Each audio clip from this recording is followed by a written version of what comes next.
Good evening, everybody. Welcome to the Mangan Park Neighborhood Association September 2021 meeting. And this meeting is being recorded for distribution on social media. And we have a wonderful lineup this evening.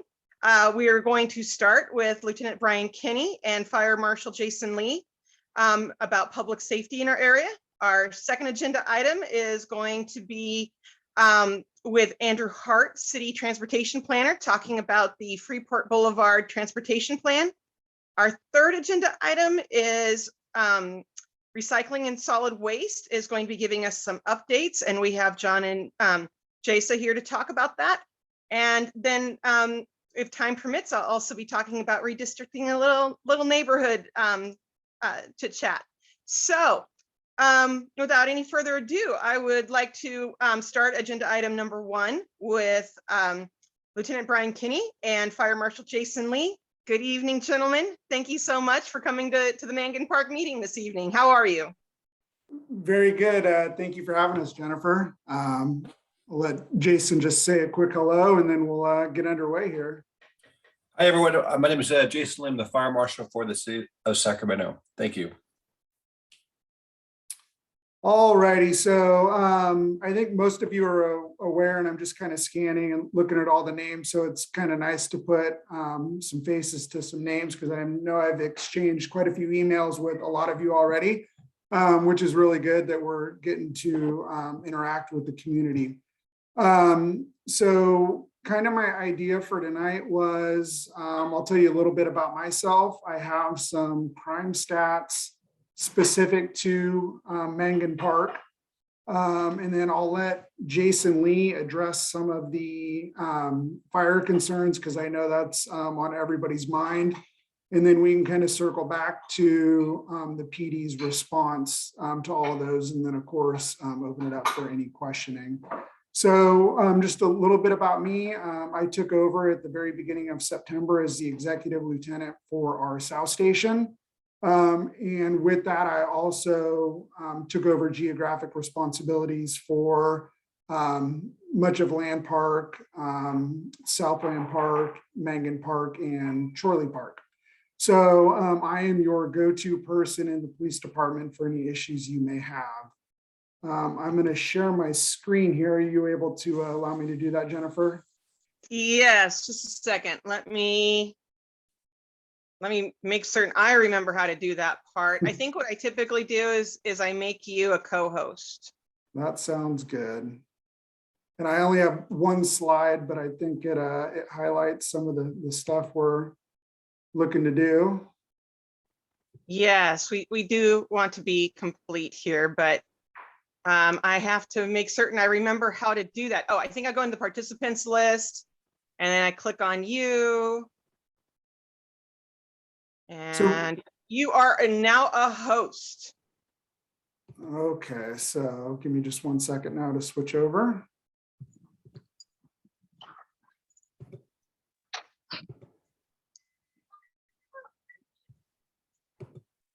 All right, can everybody see that? So what we have here is basically a 5-year snapshot of stats specific to Mangan Park. And I'll kind of just explain basically the 3 different blocks we have. So the top left block are going to be the top report types that we have for your neighborhood for the last 5 years. And it's everything from January 1st, 2016 up through September 22nd, when we pulled the stats of this year. And you can kind of just see what are the top reports that police are taking in your community. And you can see the number 1 there is just simply towed vehicles, which can result from one of many different ways, whether it's a traffic accident where the cars become incapacitated, you're calling on an abandoned vehicle, or some form of an enforcement stop that's resulted in an officer towing the vehicle. And then just kind of going down the list, and I'll share this form with Jennifer and she can distribute it out to the group as well. This is a public document. So you can see that really the top 4 things are really nonviolent crimes. We have, again, hit and run reports, and this really could be anything where you were involved in a minor hit and run anywhere within the city and you've gone home and we've sent you a report to fill out at home. The one right in the middle there, felon possesses ammo, you'll notice that there's 34 reports, and that seems really high. What you need to remember for this one is that you have River City Gun Exchange in your neighborhood. And so the way that works is it's a city ordinance whenever you go in to purchase ammo that we obtain a thumbprint, and then those thumbprints are run at a later date. And we're able to then tell that somebody's a prohibited person. So those aren't necessarily people living within your community. It just happens that you have a business within that community. And then switching over to the right side of that graph will be the top citizen initiated calls for the last 5 years. Most of them are pretty self-explanatory. The ones I'll just kind of touch on are the all units broadcasts. And really those are calls that don't rise to an officer maybe responding out to your house. A lot of these are like on recycle day, for instance, where somebody's going through the neighborhood looking in and stealing recyclables. A lot of times those are just what we call an all units broadcast. So kind of a heads up for officers in the area. Disturbances are really just that, anything that is causing a disturbance. It could be a family disturbance at a house. It could be a disturbance at the park. We just have a very broad characteristics for disturbances. One of the ones that oftentimes we'll see the suspicious person, and that we see a lot of those, and a lot of those posts actually end up on nextdoor.com, and I'll talk about that in just a moment, where you see somebody sitting in front of the park who maybe looks like they don't belong there. And so you call that in and our officers respond out to take a look at that. And then the graph on the bottom is just going to be a year-to-date graph, and that just kind of highlights when we are seeing the most activity within Mangan Park. Green is really low and red and orange is typically higher. So if you look kind of right in the middle of the graph for every day, which is really the 11 to 2 or 3 o'clock in the afternoon, and then kind of earlier in the evening are typically your most busy times for calls for service, with Sunday and Thursday being the busiest days of the week this year. Do we have any questions as it relates just specifically to the stats here? And like I said, I'll forward this on to Jennifer to pass out to the group.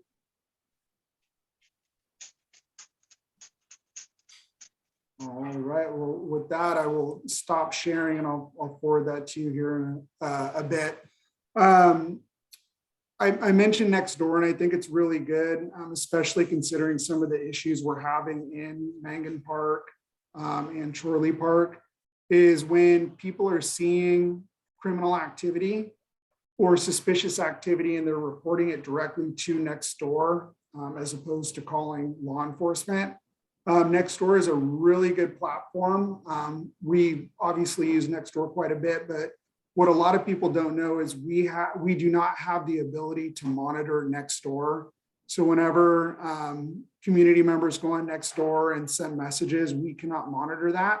So if you're reporting suspicious activity or any criminal activity, we're never going to see that. So always default to calling non-emergency or 911.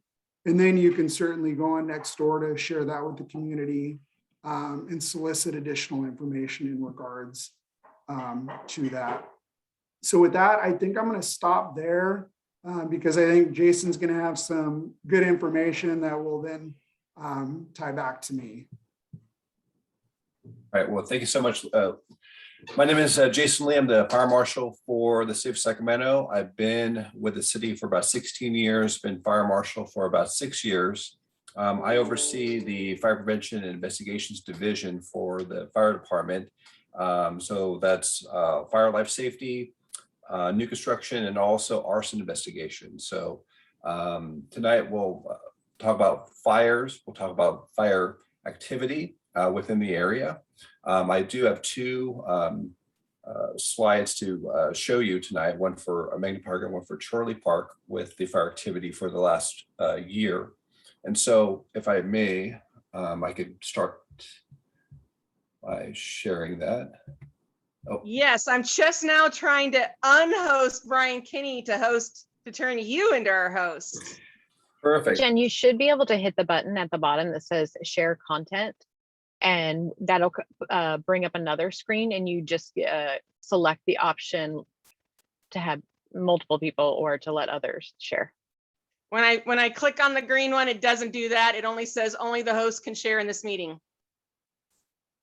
Yikes. Yeah. So just a second. Well, what I can do is I can start talking about it, and then I can share the items later. So Brian, I think I need you to go in and unhost yourself or make me host again. So if you go into the participants and, you know, unhost yourself or make me host, please. I think that's the only way it's going to let me.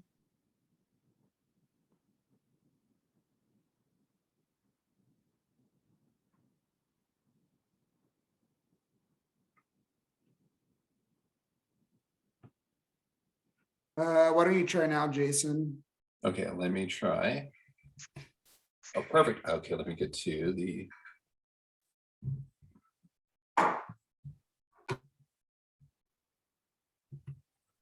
Okay, I have a map here. The first one I have is for Chorley Park.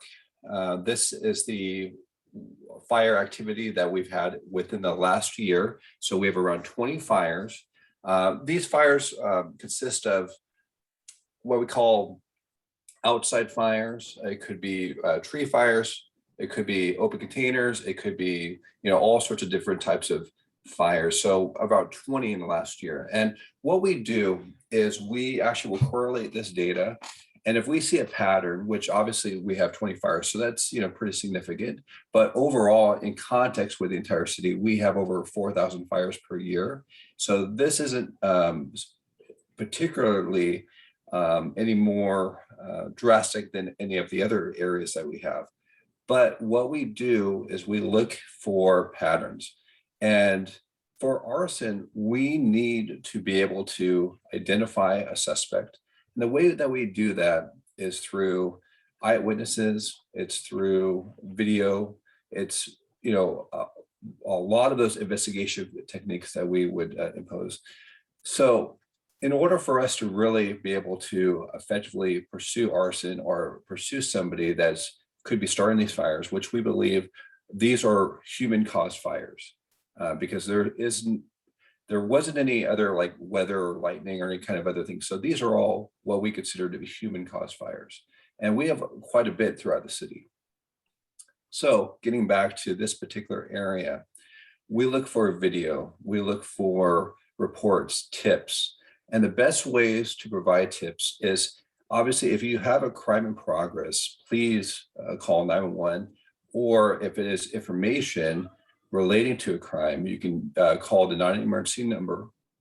Also, we have an arson tip line, which I can put in the chat, but that's 916-808-7342, but I'll put that in the chat. We also have a online way, which is called through Crime Stoppers or crimealert.org, which is a regional alerting website that we use along with Sacramento Police Department. So there are many ways, but in order for us to effectively be able to address these fire-related issues and look for suspects, we have to be able to identify folks. And a lot of the times, if it's an outside fire, such as a tree fire or shrubbery fire or something of that nature, if folks are lighting, by the time that we get on scene, we being the fire service, the folks oftentimes are long gone. And so we'll look in the different neighborhoods for ring camera, for any kind of cameras on businesses. Also in the other map I'll show you, this is for a Mangan Park area. And we recently had 2 fires look at 5701 Freeport, and that's a vacant building, it used to be the school. And we know it was human caused. We are trying to ascertain a identity of a suspect, going through video, all of that. But we don't have a suspect as of right now. So if there's any tips, if there's any information, please feel free to get a hold of us. You can get a hold of me directly. My telephone number is also listed there, along with my email address. In this particular area, we've had over in the last year about 23 fires. And so in the other one, it's about 21 fires. So on the average, about 20 fires over the last year. Any questions so far? I'll look at the chat.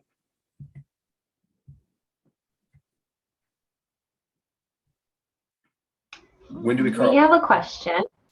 Yes. Oh, I put it in the chat, but we also have an additional question. So go ahead and answer that one. Okay. So when do we contact the arson line versus non-emergency line? So if you have a general tip and you want it to be anonymous, you can always just contact our arson line. That is, it's similar to our non-emergency number, but that number, the arson line, will go directly to the arson unit, and so we may be able to get that tip quicker than it through the dispatch center. Okay, and then did you have a question? Yeah. So we're actually setting up trail cams and some other stuff out in the nature area. If we see stuff or catch stuff, who do we give that to? Is that police or fire? So that's great. And I guess that should be for Kinney too. Is that okay? Certainly in regards to surveillance, we certainly don't have an issue, especially considering you do have safety concerns out there. So absolutely. So I guess the best rule of thumb, if you have information captured on a camera, whatever form it is, whether it's your trail cam or, ring camera or whatnot, if it's related to arson, that goes to the fire department. The fire department is the primary investigator on anything fire related. Now, let's say your trail camera caught somebody doing criminal activity, then that would come to the police department. So there's a little certainly bifurcation in regards to crimes revolving around fire, and that's when those fire is typically going to be the primary investigator on those. And then just kind of to your point, Matt and Lindsay, really, if you have a crime in progress, always call 911. Don't call non-emergency or any other numbers. It's going to be 911, especially when it's involving fire or a life-threatening crime. Yeah, especially if it's crime, fire, because if there's a fire, we need to be able to get out there as quickly as possible to be able to effectively put the fire out and to see if we can get enough information on a suspect. So please, if there is an emergency, just contact 911. That's fine. And what about, so like we've been doing some walking in the park and we'll notice some like burn scars, not necessarily an active fire, but still fire damage. Do we still contact you about those kind of things? If you have absolutely. If you have questions, feel free to contact me. I provided my email address. So if you have any questions relating to something, perhaps, pictures or something, I will send that to our arson investigators and we'll be able to take a look at it. We may be working on the case in that area already. And so that may be helpful. So just feel free to email those photos over. Any other questions? Real quick, did you get the Parks Department blocked your emergency easement back there on Cromwell to get to the nature area? Did you get that all figured out? On Cromwell, so let me take a look here. I believe we have. I would need to do a follow-up and see on that specific area, but I believe we've addressed that. Okay. I'm going to stop sharing. We like hearing that that's been addressed.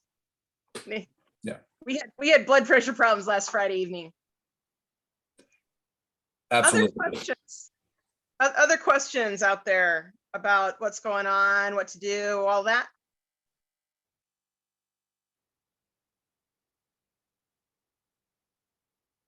All right, well, I think that probably we're all questioned out for the moment, but we also have your contact information in the chat. If you, everyone who's here, make certain that you have their contact information so that you can send them any additional questions. And we appreciate the information in the chat. We also appreciate all that both of you have been doing to try to keep our neighborhood safe. I heard that Lieutenant Kinney walked Chorley Park yesterday to go and take a look at it for himself. And you missed my big smile. I was so happy to hear that. So you made my day by saying that you went out, by hearing that you were out there walking it yourself, taking a look at what we were talking about, and being able to give, you know, very detailed information about what's happening in Chorley. And all of us will continue to work on reporting, and it's a frequent conversation that we have, and get our reporting up and up so that services come our way.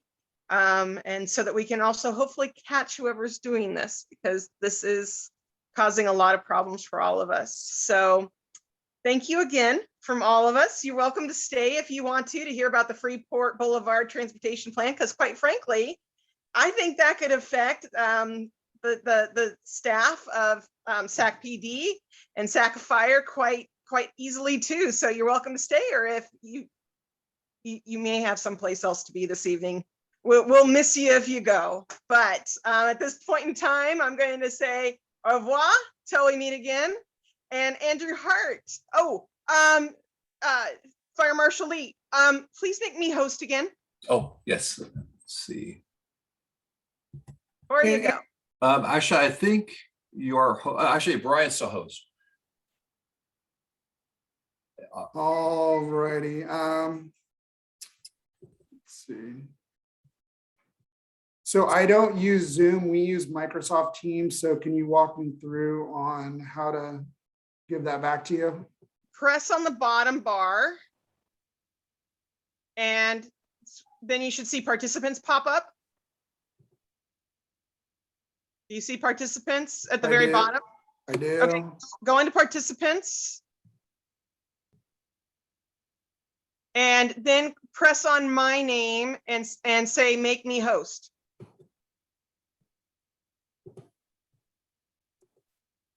There you go. And just real quick, I just wanted to share one other thing.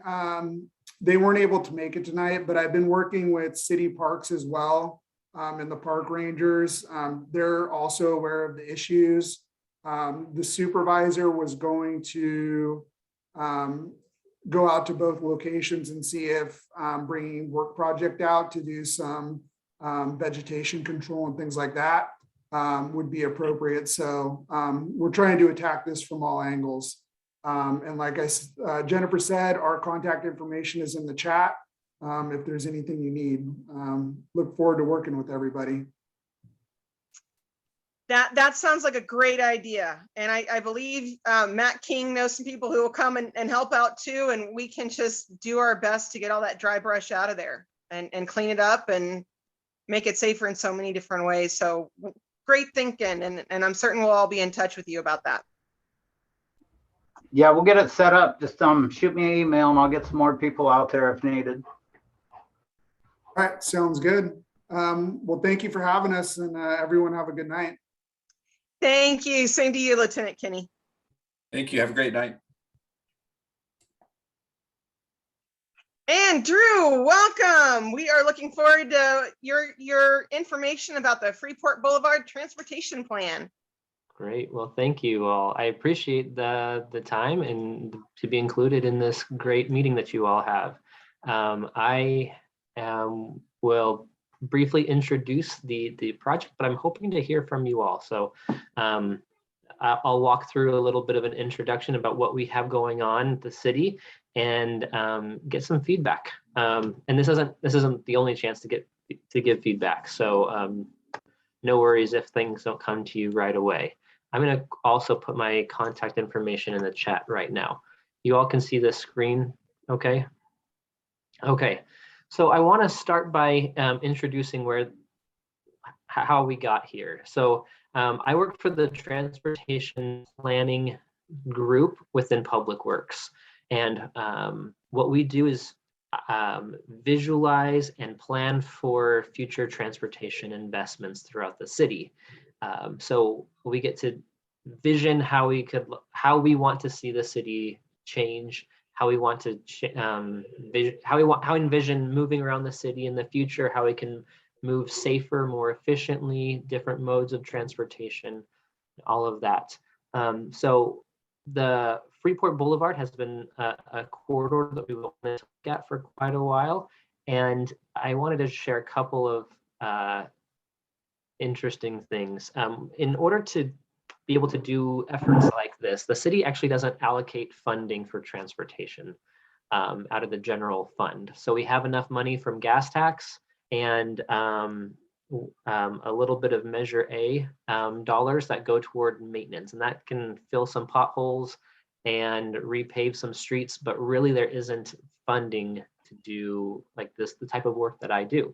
So we have to apply for grants. And in order to get grants, we have to have a compelling project. And so in order to help state our case, I solicited some letters of support, and I wanted to share just a couple of them with you. You see one on the screen right now from a 10-year-old who talks about how they would love to be able to ride their bike to school, but Freeport Boulevard, they just don't feel comfortable riding on Freeport Boulevard or across Freeport Boulevard. This other one came from a 5 or 6-year-old. His name is Oscar. Across the top, you can see it says, "From Oscar, I want Freeport to be safer." And this is front and center in my mind, both from when we were applying for the grant to get the funding, and then throughout this project. This is the image that I have in my mind, is from this letter and a drawing from Oscar and his dad. So we were fortunate enough to secure some funding to be able to study Freeport Boulevard. And we're going to be looking at Freeport from Sutterville Road to Blair Avenue, which is not quite 2 miles. And our goal is focused on 3 things: safety, mobility, so transportation safety. And I can talk more about that. Mobility, that means moving people and goods and services up and down the corridor, as well as across the corridor, because we know that Freeport itself can be a barrier to moving back and forth. And then planning with and for the community. And then I also want to be clear at the very beginning that the end product, when this is all done, we have a plan, we have a vision, but we're not going to be breaking ground on any new projects. We're not going to be moving concrete or pouring asphalt just yet. This is a plan. And once we're done with the plan, we take it to council and council approves it. Then we get the green light to be able to go seek more grants to be able to design and then later construct the project. Can I ask a question real quick? Of course. Why wasn't the stretch between Florin Road and Blair Avenue included in this? Because that's where they pick up all the speed and then keep going down Freeport to Sutterville. Yeah, that's a really great question. So a couple of different things played into that. Some of it is that this is the reason that we were able to get funding for this is the commercial nature of the corridor. So our crash data that we've collected shows that we have an ongoing trend throughout the entire city of Sacramento that where there's what we call commercial strips or commercial retail, neighborhood retail, that's where we have a lot of our fatal and severe collisions. And so this part south of Blair doesn't have that commercial element for a good stretch of that. And so it couldn't really line up as well with the funding source. So that's not to say that none of this. No, you're fine. You're totally fine. That's not to say that none of this won't be helpful and beneficial, that we hope internally to be able to take some of the plans that we capture within this stretch of Freeport Boulevard and carry it down to Florin Road. So unfortunately, that's I know it may not be a super satisfying answer, but in order to get the funding, we had to provide the case, and that was following the trends of fatal and severe crashes in the city of Sacramento. So we actually got this project as well as a project on Northgate that exhibited very similar collision trends. So anyway, I hope that kind of answered. Do you have more questions or follow-up, Katie? Or Janet, I think it was Janet that asked that. No, that answers it. But, like I said, that's where they pick up speed and they don't slow down. Mm-hmm. So I do want to say that some of that is going to be addressed from the Del Rio project. And I can share some of that with you guys too. Yeah. Our city traffic engineer has an eye on that section as well, and hopes to be able to address it even faster than this plan would be able to address it. Okay, thank you. Yeah, that's a really good question. So throughout all of these phases of the project, and I'll go over to the phases in just one moment to kind of walk you through how long this is going to take and what we do. But we want to do a lot of listening. Like I said, planning with and for the community is paramount to this, one of our 3 main goals. So we want to do a lot of listening. And so that's where I want your help, not just listening to your feedback right now, but also ideas on how we can engage you and your neighbors in the future. So there will be 3 key phases during the course of this plan effort. We'll first be starting off what we're doing right now is listening to just general feedback, what you love, what you don't love, what you want to see changed, what if you could dream a new Freeport Boulevard, what would it look like? So we're doing that kind of right now and getting a lot of feedback from neighbors around Freeport Boulevard. And then we're going to take that information, couple it with some of the numbers and the counts that we're collecting right now. We're collecting traffic counts and speeding counts, analyzing crash data from the past 5 to 10 years, and then bring that all together, create some concepts, and then bring it back out to the public and say, hey, what do you think about option A, or do you like option B better? And that will be later on in the winter and spring. We'll come back to you all again, and then get that feedback, go back to our cubicles and work up some drawings, and then come back again and finally say, here's what we heard from you, did we get it right? And ask you for a final round of feedback. When I talk about soliciting feedback, a lot of that will be done through surveys online and in person, like on paper surveys. But we want to also have a focus on engaging with the youth and with seniors. Those are 2 age demographics that we don't often hear from, so we'd like to try and pull that in as much as possible. We'll show up to where people are rather than creating a new meeting and saying, come join us on a Wednesday night.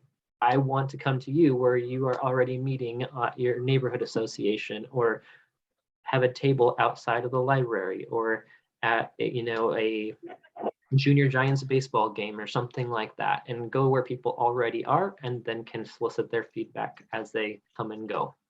But if you have other thoughts and ideas, I would love to hear that. So toward the end, oh yeah, Christina, sure, go ahead. Hi, yeah.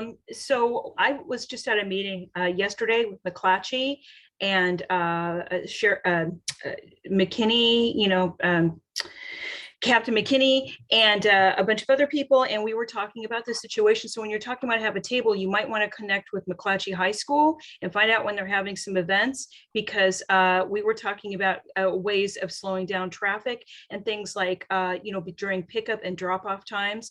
That is the hardest time for the area on Freeport, at least near McClatchy. Lots of people are speeding. Lots of people are trying to quickly drop their kids off and then run off. So we were coming up with solutions for that.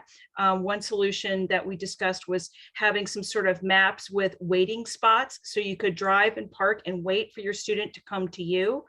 So anyway, those are some things, but definitely if you're talking about doing outreach, please reach out to Cal Middle School and McClatchy and talk with them about their events and see when you might be able to go there. Great, thank you so much. It's on my to-do list to reach out to the principal at McClatchy. Again, she gave us some great feedback. We caught her before the school year started, before things got crazy. She had some great feedback and invited us to come to one of some of those events. So I've been meaning to reconnect with her. So thank you for that idea. And I like the park and wait areas as well. It's great. So anyway, I throw up this slide right here just to show, I know that you can't see everything and process everything, and that's not the intent, but just to show that we're looking at the character of the corridor. We're looking at transit stops. We're looking at gaps in the sidewalk. We're looking at where the major destinations are, where bike lanes are, or where they are not, where they exist, but they're really skinny and not comfortable to ride in. We're looking at the distances between crosswalks. We're looking at crash data. We're looking at a bunch of different things. Even the tree canopy, where we have trees and where we do not. So all of that is something that we're digesting right now. Well, what I'd love to hear from you is just, I'm just going to have my notebook with me, and I want to hear what you love about Freeport Boulevard and what you love about your neighborhood, but also some of the challenges. What would a successful Freeport Boulevard look like to you? One thing one thing that I have heard from other groups of people, whether it's through the schools or other neighborhoods, the schools obviously generate a lot of traffic at certain times of day. It's a very commercial corridor in nature, so there's lots and lots of driveways, and the need for delivering goods is something that we want to be cognizant of. But also, if there's historical things about the neighborhood that changed, or things that I should know about, I know there's been lots of good work that has been done. I know there's been some advocacy around traffic safety from some of the neighborhoods. So I've been digesting a lot of that previous work that has been done already, but I'd love to hear ideas from you. And again, this isn't your last chance to speak your mind. But if you have some things and ideas right now, I'm just going to sit back and be a sponge. And actually, before we get to questions, I think since you asked about neighborhoods, this is a good chance to kind of let you know which neighborhoods are currently in the house, because we have a really wonderful showing of different neighborhoods here tonight. So there are two people from Oak Park, Katie Maple and Erica Aramillo. And we have some people from Meadowview. Barry Boyd is here. And I am looking for, Jeff Solomon from Meadowview is here. We are blessed with Effie Gant of Hampton Station Neighborhood Association in the southern part of Meadowview. Jill Johnson, Lindsay and Matt King of Golf Course Terrace Estates is here. And Chris Rogers from Land Park is also here. So it's a great showing. There are a few other people I don't recognize. I hope to get to know you before we leave this evening, but I wanted to recognize those different neighborhoods here. So are there questions for Drew about this, or what do you want to say about your neighborhoods and how your neighborhoods work with Freeport Boulevard in particular? Oh, of course, yes. Luz wants to tell me the Mangan Park's here too. Sorry, I take my peeps for granted sometimes. Cindy, Janet, Marion, Janelle, and Luz are well-known neighbors, and I might have one or two more neighbors in here. Effie and Davey, I don't know you. Maybe you're from Mangan Park, maybe not. I'm not certain, but we'll figure that part out later. So anyway, yeah, we're all in the house. So let's talk Freeport Boulevard and what our neighborhoods are like, and how we use Freeport and things that might help Drew do a really fabulous plan for us.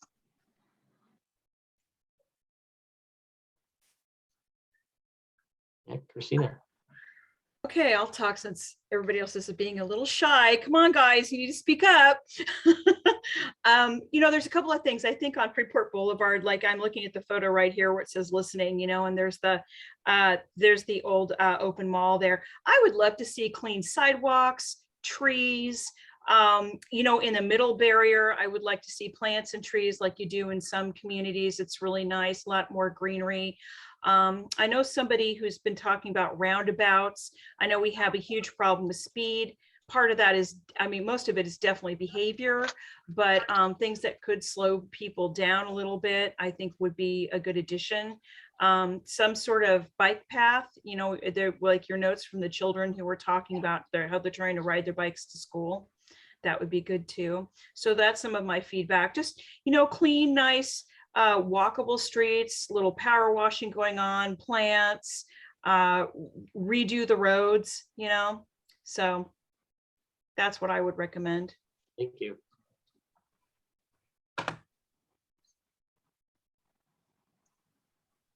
So I agree with Chris. I think that plants and greenery would be really helpful. I really love the Rayleighs that's on Freeport. Recently put in what looks like drought tolerant landscaping. It looks really nice. Maybe taking a page from their book and kind of following their direction in that regard. They have like meeting spaces and benches and there is a lot of foot traffic on that street. So I think something like that, so it's more walkable, more pedestrian friendly, would be really helpful. Gathering area. That's great. Yeah, Rayleigh's is a great example. As a new development like that comes in, the city has the opportunity to ask the developer, hey, if you're going to be building here, please bring it up to our current city standards. And that's a great example of where a developer was able to bring up the frontage of the road to city standard and make it more beautiful. So I'm glad that you noticed that. Okay, I saw Effie, all right?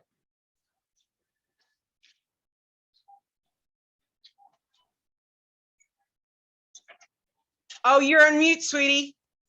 Unmute yourself.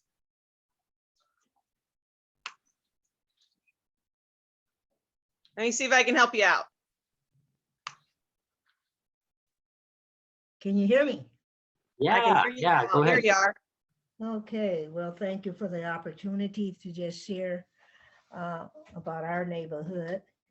And the neighborhood here in Meadowview that I am the association president for is the Hampton Station community, which was developed in 2012. And what I really love about Hampton Station and the surrounding Meadowview areas is the historical things and all of the positive activity that has taken place in Meadowview. And there's very little known about Meadowview history, and I'm here to share it in reference to what has taken place and what I have observed with being here in Meadowview. What I have observed is that it is a very diverse and very positive, stimulating community, and is constantly moving forward in that area. When I first came in 2012, the mission was to really look and see the land and the available space that was here in Meadowview to grow on a positive view and focus pertaining to health, safety. And I saw that Meadowview, just from observing, have a lot of potential when it comes to urban gardening. And we did focus in on that, and we have expanded quite a bit.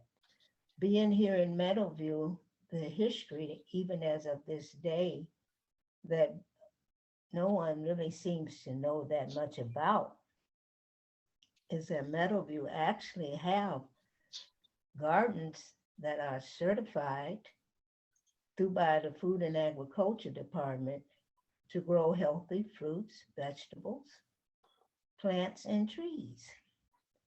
And that has been accomplished here in Hampton Station.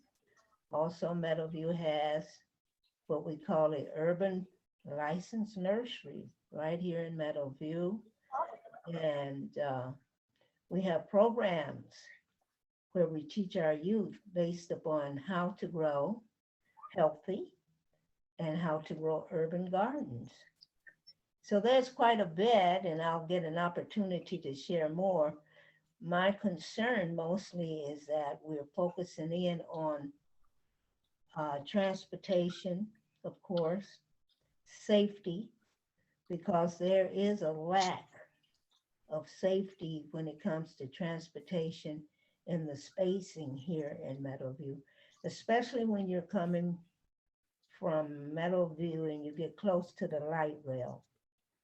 In our community, you can't help from but to see us when you're coming, because we're on the left-hand side just before you get to the Meadowview light rail, and you see this long area of nothing but white fences.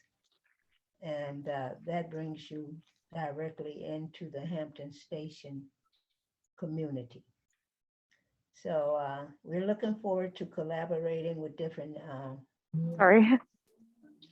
because we understand and know that, say, unity itself brings about safety. Yeah. And that's That's what great. we're all about. We all want our families and our communities to be safe in every community. And we want to make sure that we can focus in on stimulating our communities in a very positive way. So I thank you very much for inviting me to this meeting, Jennifer. And I do look forward to collaboration with other association presidents and all the information that has been shared. Mr. Hart, Drew Hart, and I've met the lieutenant. Mhm. He was at our last meeting, and Chief Hahn and so on. So thank you all. Great. Well, thank you so much. Herman, I think I saw your hand go up next. Yeah, thanks, Drew. Well, I'm very curious about how possible is it to improve the tree canopy along Freeport. You know, so that part of Sacramento historically has had a inequitable amount of trees, and because of the level of pollution that comes out of all the traffic that's come out and that passes through that area, a tree canopy would really absorb a lot of that pollution. But we would love the city to put it into the plans. What would it take for that to happen? Yeah, that's a great question. I'm so glad that you're talking about this. So even though a tree canopy isn't exactly transportation, and that it's not like, we're not talking about a bus or a bike lane or a car lane, it has so much to do with it, because you or I might not want to walk if it's just so hot out there, and then all the emissions created by transportation can certainly be offset by a tree canopy. A tiny bit of background: that Freeport Boulevard used to be a state-owned facility. It was a highway, and so the city has taken it over in the past couple of decades, and so some of the old highwayness about it still exists. We want to make it feel more like your community and not like a state highway, right? So part of that design, and your question of like how realistic is that, I think Rayleigh's that was referenced earlier is a good example. We can create a vision and a plan, and so that way, whether it's a new development that comes in or the city's successful in obtaining funding to be able to build it ourselves, we can do corridor improvements, and we can move where the sidewalk is and maybe pull it back away from the street a little bit and have that space to be able to have a landscape strip. And that landscape strip could be wide enough for just, if it's really skinny. I'm not an urban forestry or a landscape architect. I've been talking to our urban forestry folks, and they're educating me on if there's enough room to do drought tolerant plants, great. But if we can find a way to fit in 5 to 8 feet, then it can really truly be able to get a good tree canopy in there. So that's it's a real possibility, and that's where we can work together in that design. Now, there might be some points of the corridor where we're looking at trade-offs. Maybe that space where we need in order to fit in a a landscape strip to have a thriving tree canopy. It might be, you know, do we want 5-foot sidewalks instead of 10-foot sidewalks? And or if that 5-foot sidewalk allowed space for a better tree canopy, or if eliminating stretches of on-street parking. So you have on-street parking in front of some of the businesses, but maybe those businesses already have the parking lots in front of their businesses. And maybe the on-street parking, that space might be utilized to provide a tree canopy, that sort of thing. So there's not infinite amount of space out there. So it'll be a discussion of trade-offs. And so that's why I want to make sure I'm constantly coming back to the community and saying, do you like A or do you like B? But there's certainly that opportunity here. So I hope that got to your question. I'm sorry, I can ramble on a little bit. I thought that was a good answer. I didn't think you were rambling. And so Herman, did that take care of your question? Do you have more question to add to that? Well, when it comes to the infrastructure build of the corridor, I learned that in Elk Grove, they use what they call purple piping for recycled water to water trees that the city is installing, is cultivating in certain areas of the city. Would that be also possible to put into the plan of a corridor, or that belongs to another department? You know, that's something that we can create that discussion through this effort. That's outside of my expertise for sure. So what I can do is get together with my urban forestry folks and talk about this and ask about purple piping that Elk Grove has and see what they can tell me about it for sure. Thank you, Drew. Yeah. I think Barry and then Jeff. Thank you, Drew. And what is the word? Disclaimer. I am not a part of the Mangan Park Neighborhood Association. I am here. I don't know if you can see it. A part of the Meadowview Neighborhood Association. But since Freeport Boulevard traverses north to south down into Meadowview or beyond Meadowview, my quick tidbits, actually, I did forget my most important question I did want to ask. The information that has been given, it left my thought, but just piggybacking a little bit on Herman's statement and your answer in regards to the canopy down Freeport which would make it so much more comfortable, as you stated, using Freeport as a walking and or biking trek, which in itself would hopefully slow down traffic, simply because now you're seeing more pedestrian traffic, i.e. slowing down, i.e. less accidents. I won't say fatalities, but less accidents. And to what was stated earlier in regards from Florin Road to Blair Avenue, you know, it's a drag strip. You know, I'm guilty of it as a kid, you know, got my first speeding ticket, and let me, you know, believe me, it was a long while before I got the next one. But with that said, and as you see, I'm no longer a teenager, so that was many a decade ago, into which absolutely nothing has changed down Freeport. It's a go for it until, you know, you get caught. In regards to transportation, finally, after 40 plus years that I've been out here, that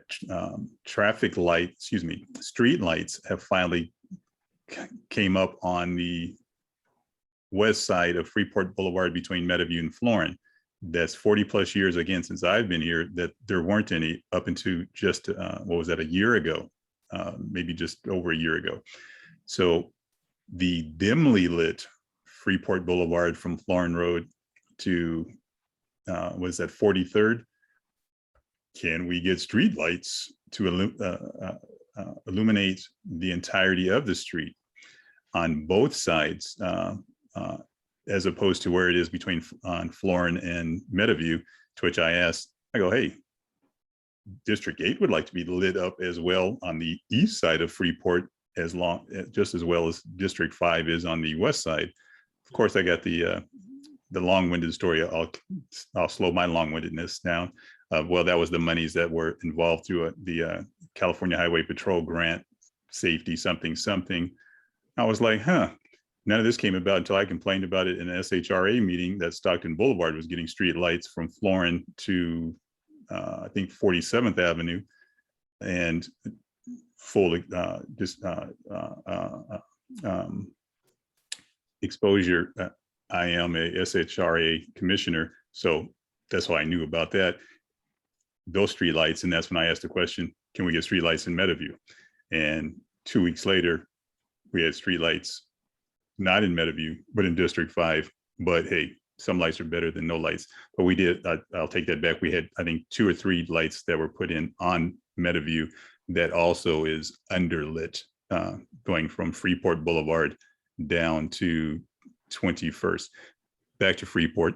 So again, lighting, you know, turn the lights on, people will be apt to slow down simply because now they can really see me versus the dimly lit Freeport Boulevard as it is. Tree canopy, whatever can be forced to make that happen. Again, getting rid of the heat islands down Freeport Boulevard because of a lack of greenery, which the case studies that I'm sure you've seen and you have, and if you don't, you know where to get them. The #1 area of ill health, respiratory health in the city of Sacramento is District 8, the Meadowview community, Freeport Boulevard, Meadowview Road, because of the lack of trees, no tree canopy. We used to have trees, 2 trees in every front yard in this community. They all got hacked down, stating some BS, my words, BS about some infection. I'm like, okay, so Meadowview is the only community in the city of Sacramento that received these tree infections, but not in the fabulous 40s. The bugs just stopped in Meadowview. But anyway, that's a different road. So beating up a tree canopy, beating up the need for lights, I'm halfway rambling because I'm trying to remember what the first question was that I had for you, but oh, there, it just clicked. The new Rayleigh's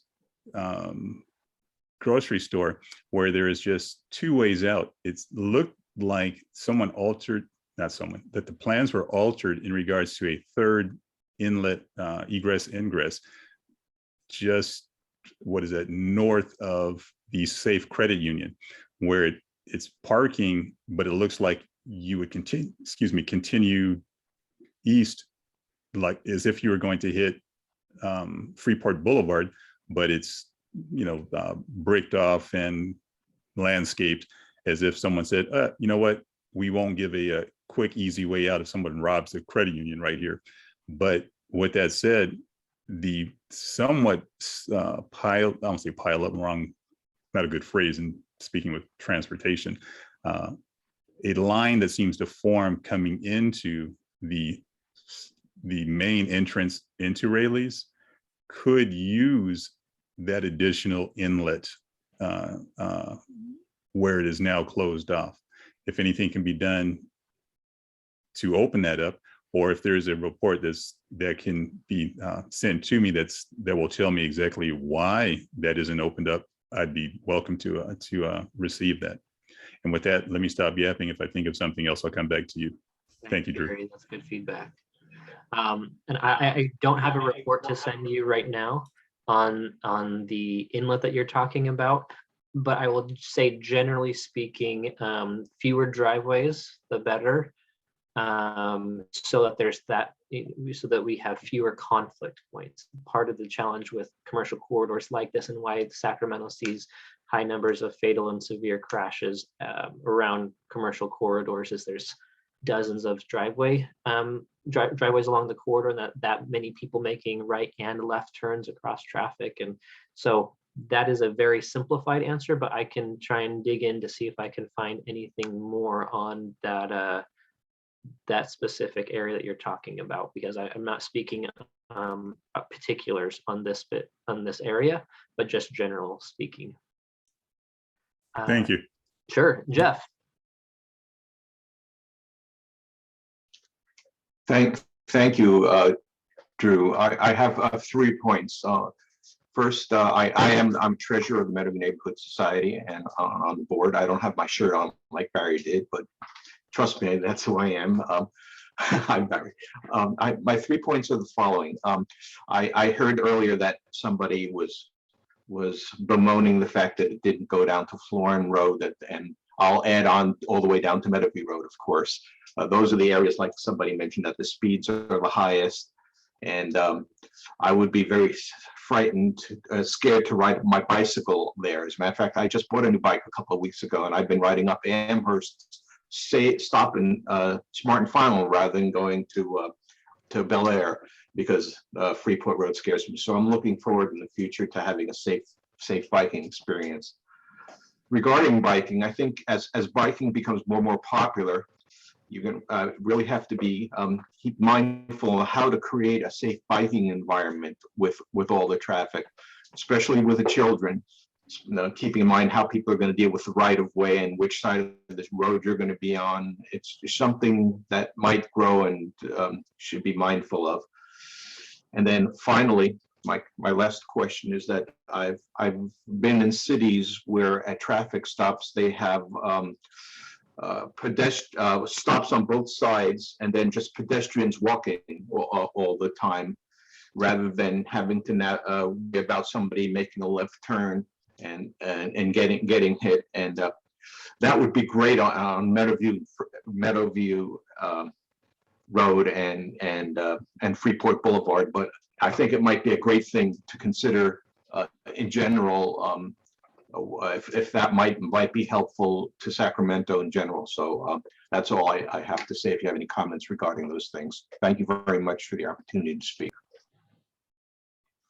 Thank you so much. It warms my heart that you have a bike and that you're wanting to use it more. That's fantastic, and I'm glad that you brought up the experience of bicycling on Freeport Boulevard, and especially in light of children biking along the corridor. We'll be very cognizant of that. And then prioritizing pedestrians at some signals. I heard that as well. So thank you for those comments. Barry, is that? Boyd has another question. Yeah, go back to you unless there's an old hand raised. Thank you, Jennifer and Drew. This will be ever so brief. In regards, Jeff made it click for the my last question. The Del Rio Trail that is going down Freeport, Meadowview Neighborhood Association, we work together subliminally. But the Del Rio Trail that's going down Freeport to, I'm not sure where it ends, I guess Consumers River Boulevard.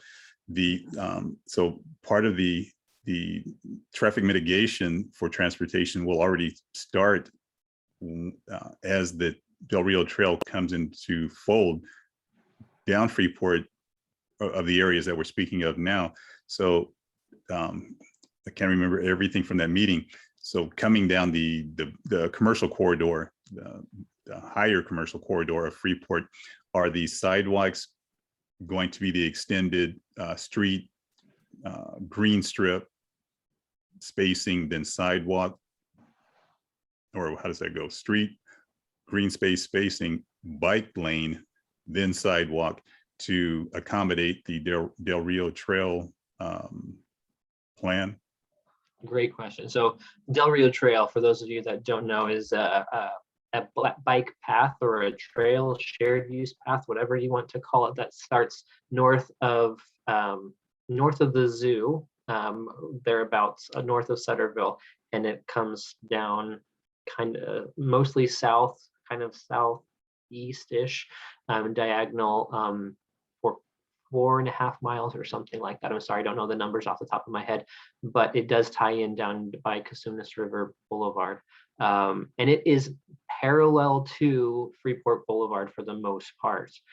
So tying in, so this is a really exciting. We do have full funding for this project. It's happening. It's going to happen in the next 3 to 4 years as soon as we can design and build it. It's not a matter of trying to get more funding. We're ready to go. So we're just in design mode right now, and we'll construct it in the next couple of years. But to Barry's point, we want to be cognizant of folks using that trail more often and then tie in connections. So even though that Freeport Boulevard runs mostly parallel to it, we're not talking about crossings, but perhaps that's going to have a change of travel behaviors, whether we're talking about high school kids, whether we're talking about folks getting up, like Jeff was saying, he got a new bike, he wants to ride his bike, but he heads a different direction because the heading north to Bel Air just doesn't sound appealing to him. So we want to be cognizant of tie-in connections to that trail. So I don't have answers though as far as the design of what that looks like, Barry. That's kind of the whole point of our intake of information right now is what's important to you and what design options. And when we come back, we'll show you some design options and you can say, oh, I like it when the bike lane is completely up at the sidewalk level, so I'm completely away from cars, or you know what, keep me down on the street, but maybe put, a green paint because it makes it stand out more. So we'll cross those design questions a little bit later on in the process, but I'm glad you brought up the connection to the Del Rio Trail. Thank you, bud.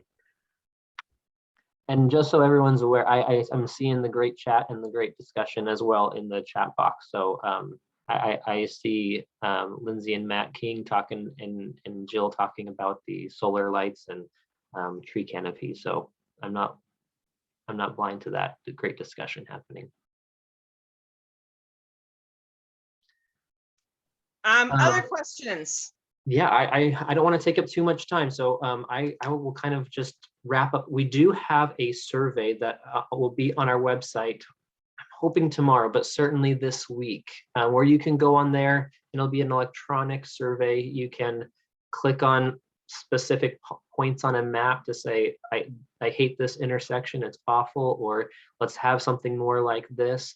And then it'll show you some pictures of preferences. So you can say, yeah, that's the kind of street that I want, or I would love to see a crosswalk that looks like this. So it's very much more visual and easier to respond to in a lot of cases. So freeportboulevard.com, you can go to that website right now. That's where my contact information is and general project information is. In a matter of days, that'll be where the link to the survey is. And Jennifer, I'll share that with you so that you can share that out. Once that survey is live, I'd love to have your additional feedback there. And also, if you want to stay up to date on our progress, again, on that website, you can put in your email address and join our mailing list. And it'll be specific to this project. We won't tell you about, the cannabis or the fire or homelessness or any of the other issues. This will be just for Freeport transportation as we move about this project. So I will let you all get on with your meeting, and feel free to reach out to me. My contact information is there, as well as I put it in the chat. I have one more thought to share with you before we let you go. And because there were the comments early on about how people gather speed between Meadowview and Florin and they don't want to stop. Yeah. I time lights. I'm one of those. And one thing that happens that encourages people to gather speed through there is the lights are timed to stop you if you drive the limit. But if you speed, you can blow past the lights. So if we retime those lights out there so that if you cruise at 40 miles an hour the whole time, you should just go right through the lights. People will get trained to do 40 miles per hour. And if they're doing 60 miles per hour, they'll get stopped at every light. And it'll be really super annoying, and they'll just want to eventually get down to 40 and just get to tootle along. So that's my suggestion for helping keep that southern leg calmer while we get the commercial corridor under better control. Perfect. That's a really great comment. I'll take that back to our traffic engineers, our traffic signal engineers that are in charge of timing that. So thank you. Definitely. And as any links you send me, I'll put out on our Facebook page and I'll put on Nextdoor. I don't have a website, but I got social media. And great. No, that's fantastic. And if there are events happening, like concerts in the park, or a movie in the park, or any of the things that neighborhood associations sometimes are a part of, food trucks, things like that, please let me know and I can come out and in person and chat with you more and some of your neighbors a bit more about this, especially as this project rolls on. I'll have more to chat about. So thank you again for your time. I appreciate it. Certainly. We will be in touch. And thank you so much for all that you shared with us this evening. We look forward to further collaboration together. Yeah, thank you. Likewise. Good night. And John and Jasa, you've been very patient. We're a little bit behind schedule here, and we'd love to welcome you and hear what you have to say about recycling and leafs and other good updates for us to know about. Hi, I guess everybody can hear me. Is there a way you could let me share screen? I'll try to fly through a PowerPoint because I know it's late. So There we go. Let me do it at the moment. Let's see. Let me see. It looks like I'm sharing. There you are. You are sharing. That works. Okay, great. So I wanted to update you guys on a programmatic change in recycling and solid waste, and a rate adjustment that we have to do to pay for the new programs that are required by state law. So we will soon be adding a food waste recycling program in 2022 in order to comply with Senate Bill 1383, which is a climate action plan bill. It actually requires significant greenhouse gas reduction across a number of different sectors.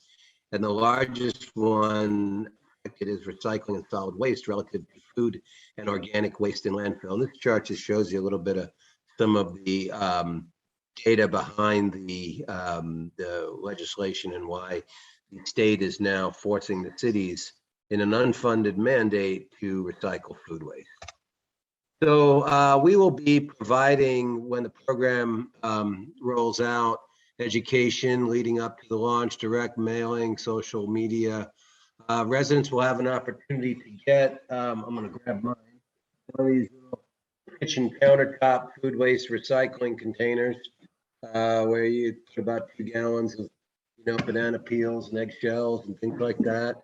Bring it out to your green waste can. That'll be next summer when we start that program. And that'll be our new recycling and diversion program. So I want to tell you a little bit about leaf season as well. That's coming up. Loose in the Street collection begins in November, and customers are encouraged to fill their can first. It's ideal if they use their containerized for as much as possible before using the street. But the street is for end of the peak service. You could check your collection calendar. It'll tell you when the claw is coming by, and we'll be doing that until January 23rd, and then that same crew goes back to our neighborhood cleanup. So a little bit more about our division and some of the efficiencies. We are going back to the city council for a rate adjustment to pay for all the new programs. We were told to improve our efficiency. We've completed a reroute in response to growing city service. If you recall, garbage used to be 4 days a week collection. Now it's 5. Some of you may have experienced a day change. So we went to 5 years. We've completed organics recycling agreements for that green waste and food waste mix.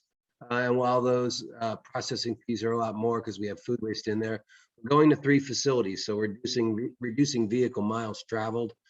We have a facility in the north we can tip at, one in the west and one in the south. So it's a better system in that regard. 85% of our fleet's been converted to compressed natural gas.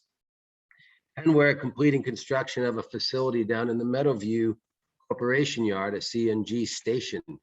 And that'll reduce a lot of our costs for overtime and using other service providers for fill up trucks. We'll be filling our own trucks. So new residential collection vehicles actually have scales on them. It's more efficient. We can stay on route as long as possible. We have GPS monitoring softwares also, which allow us to monitor speeds as well as monitor efficiency on our trucks. And we have a new commercial compliance office that we've had to actually stand up relative to the city solid waste authority the Regional Solid Waste Authority being disbanded, and that's helping a lot with illegal dumping and programs like trying to clean up our city from a lot of the new litter, unhoused and things like that that are going on, as you know. So a little bit on the 1383, the organics program. It's an unfunded state mandate, requires us to divert all organic material, food waste and yard waste. Our processing fees have increased from $42 a ton up to $104 a ton in the last year just to process the mix of our green and food together. And it's just a higher level of permitting that those facilities need to compost. We participated in a regional request for proposals with Sac County and the city of Folsom and received 8 proposals. So while that tonnage goes up, almost more than doubles our processing fee, it was still competitively bid. So it's sort of the market rate for what it costs to compost your organics. Anyway, so we have a rate adjustment coming up. Customers will be notified of the proposed rate changes through a Prop 218 mailer that's actually going out this week. You might be getting it in the mail any day. Some of the additional challenges our division has faced is due to the stay-at-home order and the pandemic. We saw a 10.9 increase in 2020 in curbside garbage tonnage. More people were home. Household junk went way up. We're cleaning out their garages, and then when the pandemic kept going, they cleaned out the attic. And it's gone into 2021. These numbers are still really high. So the amount of money we get from residents month to month doesn't change. Just the amount of garbage we have to collect goes up. So our tip fees go up. It all further deteriorates our bottom line. Our labor goes up. Our vehicles wear out faster, all those things. Additional challenges, delaying rate adjustments just makes the need for larger rate adjustments later. Our recycling solid waste has not received an adjustment sufficient to cover costs since 2016. And without a rate adjustment, we'll go negative in 2025. So this is the adjustment that residents would see on their bill. You can see at the bottom the effective dates of April 1st, 2022, January 2023, and January 2024. And the chart on the top shows you the monthly variance. So your garbage bill goes up $3.83 3 times for a total of $11.49 over 3 years and 3 increases. The rate of $42.59 ends up at $54.08.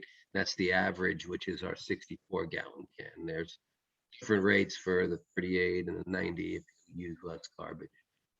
Food waste only is probably not that applicable to this neighborhood association. It's mostly in exempt areas like Natomas, where they don't have new development, doesn't have much green waste or organic. So that's the presentation. Happy to answer any questions about the rate adjustment or about our food waste recycling program or anything else in the division.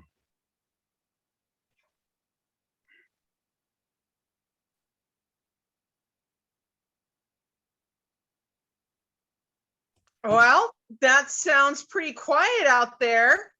I was a little surprised myself about the rate increases. I didn't know that was part of the presentation. So that's due to the change in behavior through the pandemic of people throwing away different types of things and not throwing away other types of things. Yeah, contributing factor, that slide was sort of later in the contributing factors to the rate adjustment does affect our bottom line. The main contributing factor that is increasing rates for city residents is the state unfunded mandate requiring all cities and counties in California to recycle food waste. It has increased our processing fee from around the $40 a ton to near $100 a ton. So it's another $60 a ton, where the city of Trees, we generate 70,000 tons a year of green waste, and add food waste in it. Now we're up to 85,000 tons of organics, and that's a $60 a ton. That's a $4 million increase per year in processing costs for organics alone. So most of the increase is a result of the organics processing fees in that new program. I see Jill and Christina both. One has the automatic hand up and one is better. And so either, Yes, please. I yield the floor. Good ladies. sure. Go ahead, Jill. Thanks. So I have a question in regards to the recycling of the food waste. So where does that go? Is it separate from, yeah, just tell me about that. Sure. So at the moment, your food waste goes in your garbage container. You're not supposed to put it in your green waste container. It's garbage, or you can incinerate it and blend it and down the, down the drain, but not everything goes down the drain. You don't, banana peels or heavy stuff. So we have been mandated to collect organics from residential customers and includes food waste. So starting July of next year, when we roll it out, we will advise customers through all of our means that we noted that no longer put your food waste, not your food waste in the garbage can anymore. Begin to put it with green waste can, the yard waste can, if you will, or organics can, and it will all be recycled. So we have 3 vendors. They're all doing it now. We have 3 different vendors, and we go to YOLO with some of it. This county's North Transfer Station, which brings it up to Recology, compost facility in kind of the Wheatland area up in Sutter. Then we have Agraman, which is our South area facility, and they bring some stuff down towards Stockton. Unfortunately, there isn't a big compost market locally in Sacramento. Rice is the big commodity in the immediate 25-mile centroid of Sacramento, but 30 to 40-mile centroid. That is not a compost heavy, unfortunately, not a compost heavy crop. So some of the compost actually increases in value as it goes towards the East Bay. So it sounds a little counterintuitive to long haul it, but some of the places down like in Los Banos or in, the sort of artichoke or those crop areas where it's a little more compost rich. So all of your food waste and green waste will go to compost in end of 2022 when we're doing all the food waste. So so what about the pickup schedule for that? So is that going to be like a regular trash day, or is that going to be every other week? So the green waste, containerized green waste, is a weekly program. So it'll be it won't really change anything. But that's the good part about it, is we have weekly collection already, and the food waste marries fairly well in the container with the green waste, because green waste is less, it's very volume heavy, and at times it can be dense and heavy when it, on a rain in the leaves, when in the winter maybe, but generally it's not as dense and heavy as food waste. Food waste doesn't take up a lot of volume. Even in a decent sized family, they're only going to have 5 gallons of food waste maybe a week, unless they're throwing a lot of food out. I mean, they're usually, you're eating it. It's just waste you're putting in. So I generate maybe, a gallon and a half, 2 gallons. It's mostly me and my son, but so it fits well in there. So it'll be weekly collection, and won't change your garbage day, won't change your recycling day. It'll just change where you put your food in the 3 bins, taking it out of the garbage and putting it into the organic or yard waste can. So also regarding food waste, so I'm thinking of things like chicken bones, meat as well as greens and eggshells and things like that. I mean, you can just throw anything in there, because I'm just wondering what it's going to be like for the general public, like if you start separating out all that. Right. So we'll have, when we roll out the education, a real detailed list that we've put over with our contractors and with our group of all the meat is okay, things like that. The chicken is, do I put a bone in, chicken bone, and all that stuff is mostly okay. The food soil paper, you don't throw the whole, Happy Meal in there. You just, trying to get people, because then it really lowers the quality of the compost. We're trying to keep it to be high quality. So it's like coffee filters and things like that, things that are intuitively would break down fairly easy. Thank you. Other questions?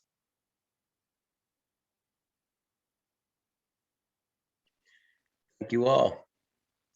And thank you, because it was, I thought it was going to be a little lighter, but that's some pretty significant information you just shared with us, that we're going to be getting a lot more education and have a, you know, in order to participate, change our behaviors. And I did not know that was coming down the pipeline at all. So I'm really grateful for this advance notice, so we can start looking and listening and thinking and preparing to change what we do just a little bit.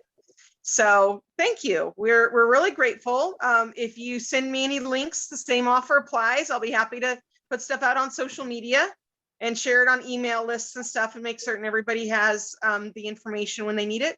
And as we draw closer to July 1st, 2022, if you're thinking it's time to educate the people, please contact me. I'll be happy to give you some more meeting time. Thank you all. Thank you so much. Thanks, everyone. Have a great meeting. Thank you. Same. Have a fabulous evening. And that leaves us with redistricting and stuff. So this is still an all city topic. I'm not as prepared as I wanted to be. I had a couple of other things come down the pipeline this evening at me that actually I'll share with everybody also. But redistricting is going on right now. And actually, I believe we've got only 2 weeks left to submit our opinions about redistricting. Let me double check the calendar on this. So, yep, we got 2 weeks left. So, yeah, Jen, that's for communities of interest. I think you have longer for individuals who are sending in maps with the mapping tool. Right, it is for the communities of interest to kind of try to, you know, group ourselves. So here's what Chris and I are talking about.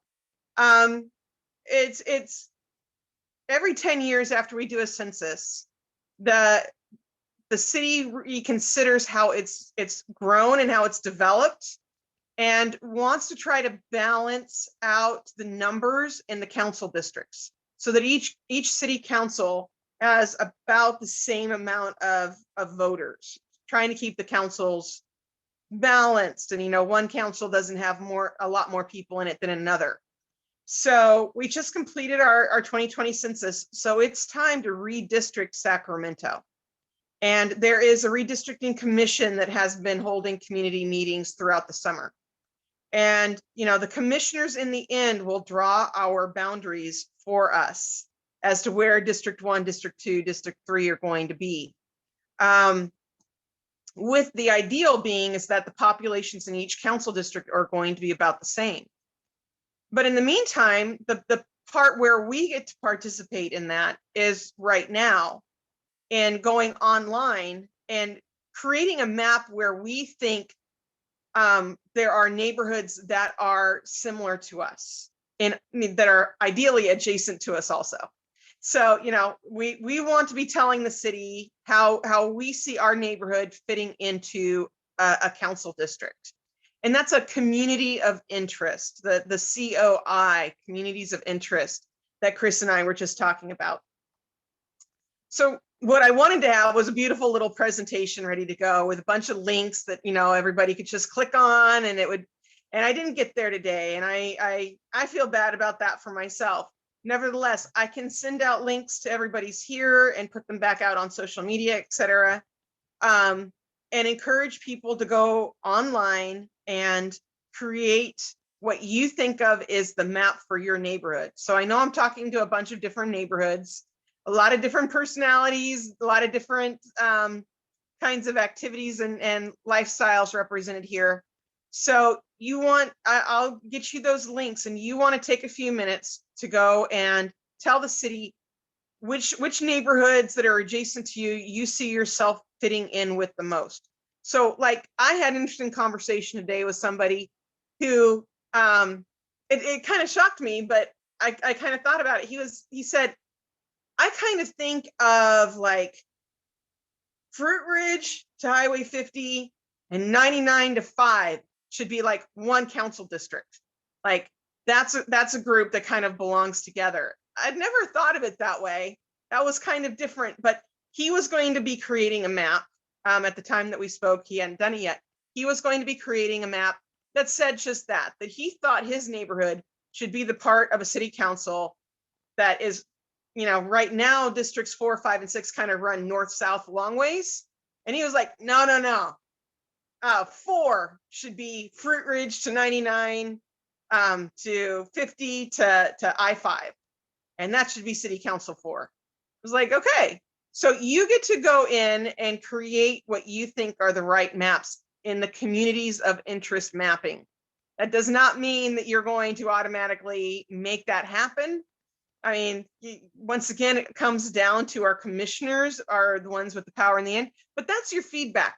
That's your idea. That's you telling them how you see your neighborhood and your area and where you think your neighborhood and you fit into other neighborhoods and other city council districts in the area. So I will get all of those links to you. We have 2 weeks. It's not much time. There will still be more chances for other types of input, but those communities of interest maps are due by the 13th. Chris.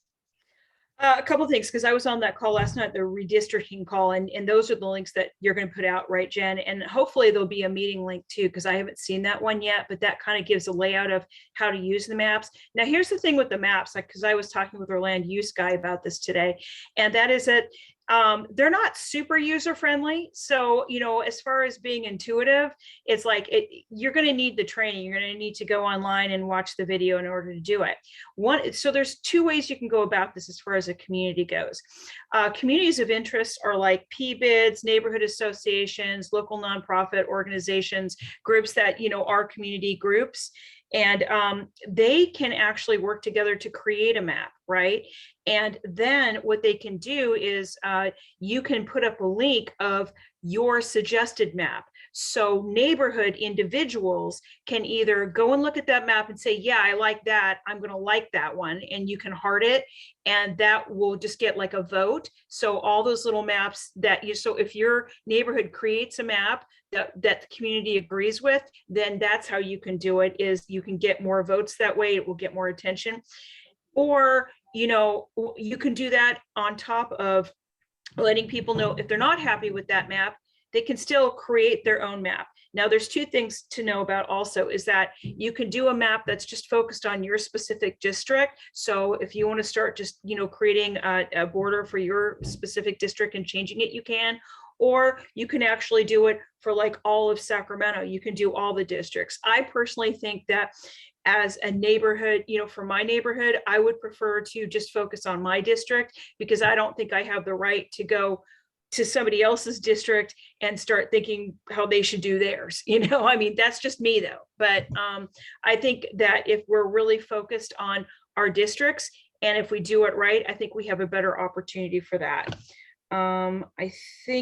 I think that's it for now. If I think of something else, I'll let you know, Jen. But this is going to be rolling out, and the Land Park Community Association after October 5th is we're going to be sending out some informational posts on our website, and you're more than welcome to go and look at those. They may be focused on District 4, but really you can take those links and use them for however you need them. And our website is landpark.org. So feel free to go and write a note and go on that. Probably around October 10th or a little before. And she's done a wonderful job giving you precise instructions, and thank you very much, Chris, and thank you for the offer to share. Just to also emphasize the importance of this has the power to change how we vote for our council members. This has the ability to change the composition of our city council in the end. So that is the significance. So if you're in Mangan Park, do you want to be voting in District 5 with the people who have currently elected Jay Chenier, or do you want to be in District 4 with the people who most recently voted for Katie Valenzuela, or do you want to be, I don't know. I doubt we could get ourselves into District 8, but that's the district to the south of us also, with the people who voted for my vein. So that's what we mean also a little bit by communities of interest, because we're how we redistrict can reshape our city council. It's where our votes will go in the end, so that, you know, where do we want our votes to be heard the loudest? Where do we think we can get the maximum amount of voting power from which district we're in? Yes, Chris. I just remembered something, that question I asked last night. So as far as the data goes, they're only looking at population, race, and ethnicity. That's it. Because I asked about things like lifestyle. You know, you have some neighborhoods with more elderly people who might need more access to easy transportation. You might have more family-oriented neighborhoods where they're more concerned about schools and parks and, you know, access for their children and their families, as opposed to downtown, where it's maybe more of a you know, a single young person, you know, who's renting a condo or something. So I think it's really important to remember that this is an opportunity for us to really look at our own neighborhood cultures and the surrounding neighborhoods, and who do we all seem to align with, you know, who do we really seem to have the same agreements with. Like, for instance, with Land Park, I think that, you know, it's a family neighborhood, and we want nice, clean, safe parks, and we want easy access, our kids to have safe travel to school and back. You know, we don't live in an area, I mean, we have a couple of restaurants and stuff, but we don't live in an area where there's a bunch of bars and,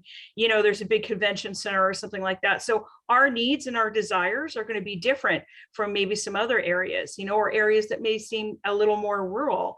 And so, you know, we want to look at that and align with neighborhoods that have those same interests. So then we can have a city council member who truly represents our district.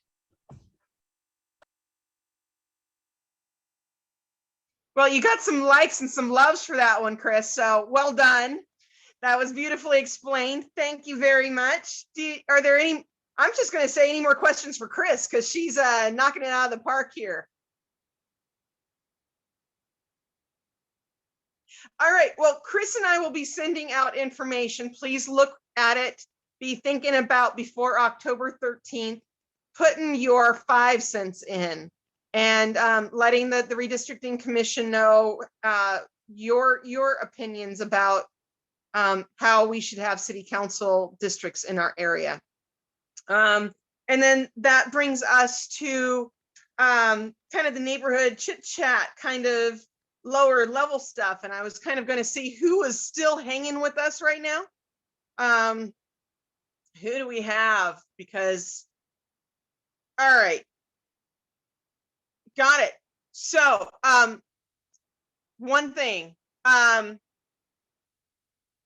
there we go.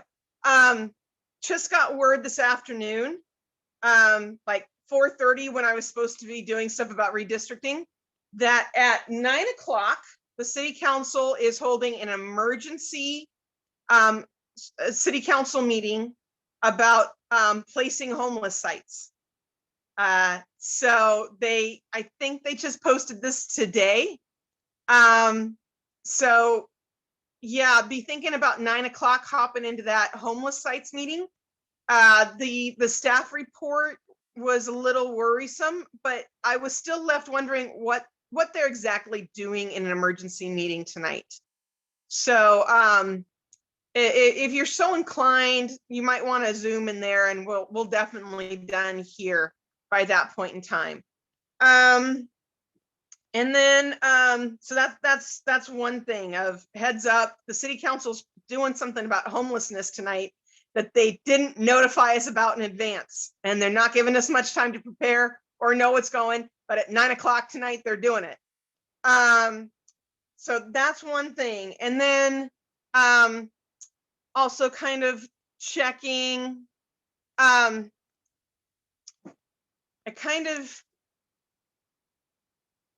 are we doing on recycling in this part of the world? Just checking, because that was a question that kind of popped up. Like, Effie's still here with us. We've got a couple of different people who are very environmentally aware. How did the recycling and the food waste stuff strike people?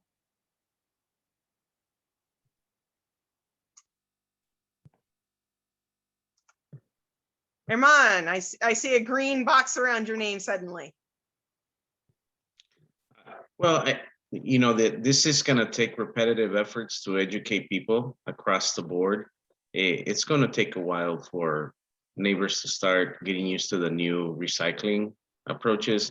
And getting the word out is major project. So if they're willing to work with the neighborhood groups and coalitions out there that can do a lot of the outreach, you'll probably get a better chance at telling the story why that's important. But we'll see. We'll see. That usually takes a long time.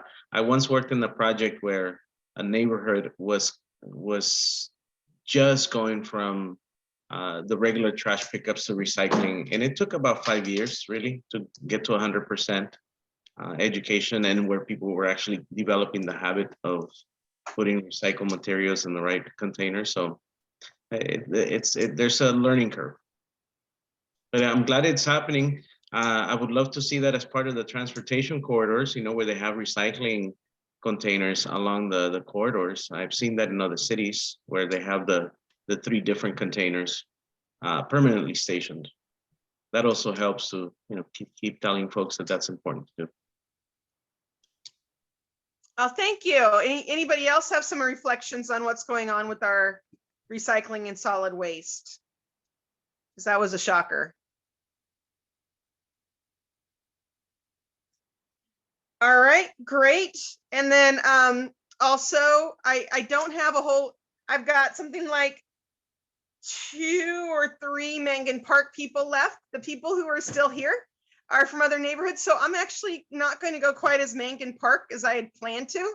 I'm going to kind of keep this a little bit wider. I picked up some interesting news releases this week about air quality in the South area. What are people's thoughts about air quality in the South area, since most of us are in the South area? What are thoughts about air quality and what air quality is like here and what's happening with that?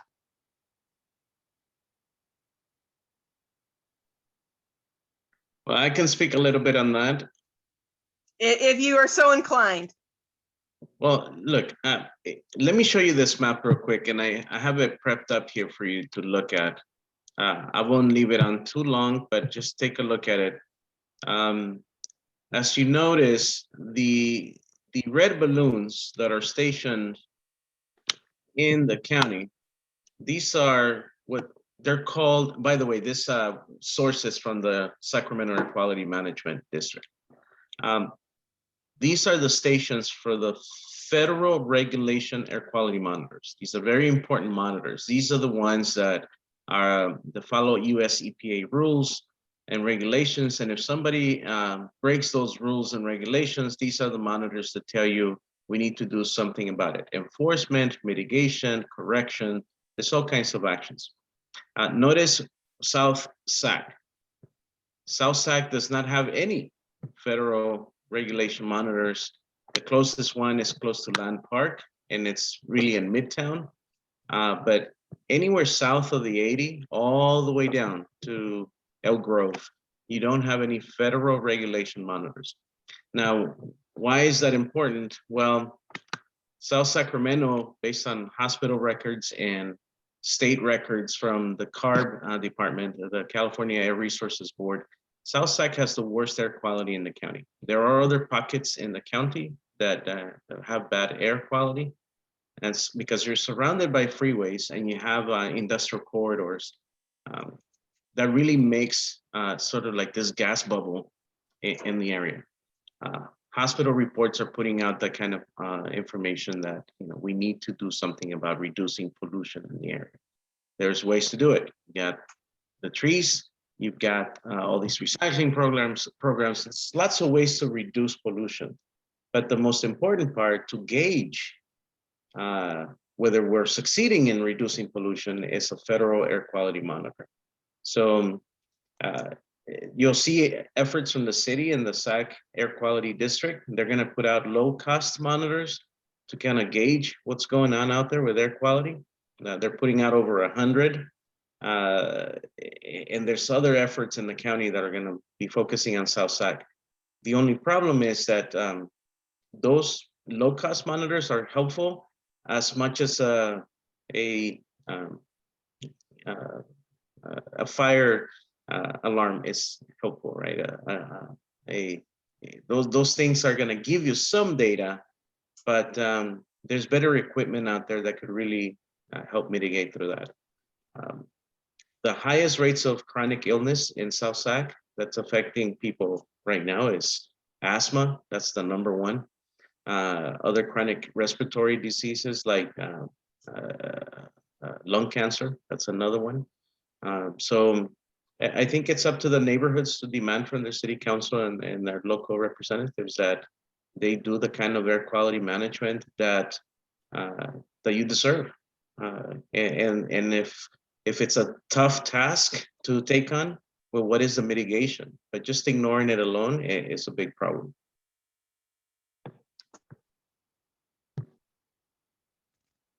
Herman, thank you very much. I think Era has a question for you. Yeah, I was just going to ask if he could speak to the difference between the low cost monitors and the importance of the federally regulated ones. And So- also maybe touch on some of the hot spots of like where pollution comes from. Yeah, well, South Sac has you have a nice cocktail of sources of pollution. You have a power plant, you have the Sacramento Executive Airport that has a flight school that uses lead fuel, and that's been there for many years. You also have the freeways and the traffic corridors, and then the industrial and commercial polluters. Sacramento County issues 4,500 permits for polluting companies. Many of them are concentrated in the South region. So it's a major problem. Now, the difference between a federal monitor and a low-cost monitor, federal monitors trigger enforcement. That's what we understand from our folks at the state, that a federal monitor can trigger enforcement and legal action by the state or the county AQMD to address those issues. Low-cost monitors don't trigger anything. They're no different than a smoke detector. It'll tell you a few pieces of information, but the firefighters don't need to show up, right? So that's what a federal monitor does. And we have asked the chairman of AQMD, Eric Guerra, to bring and invest in federal monitors in South Sac. They're not that expensive. You can have 2 or 3 placed in the South region for less than $100,000, and they refuse to do it. But now he just put out $500,000 for air monitoring in South Sac, but all of them are low-cost monitors. So for us, that's a step forward in the right direction, but they could have spent a lot less to get federal monitors installed.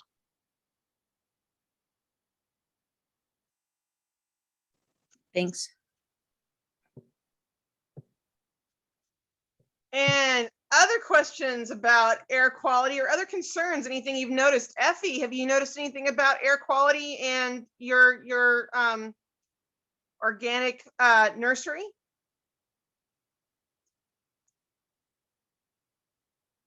Do we still have Effie with us? No, we've got one Effie. I don't know if that's the same one. So, anybody else thinking about air quality, things you've noticed, concerns you have about air quality, anything else about what Herman has said about monitoring?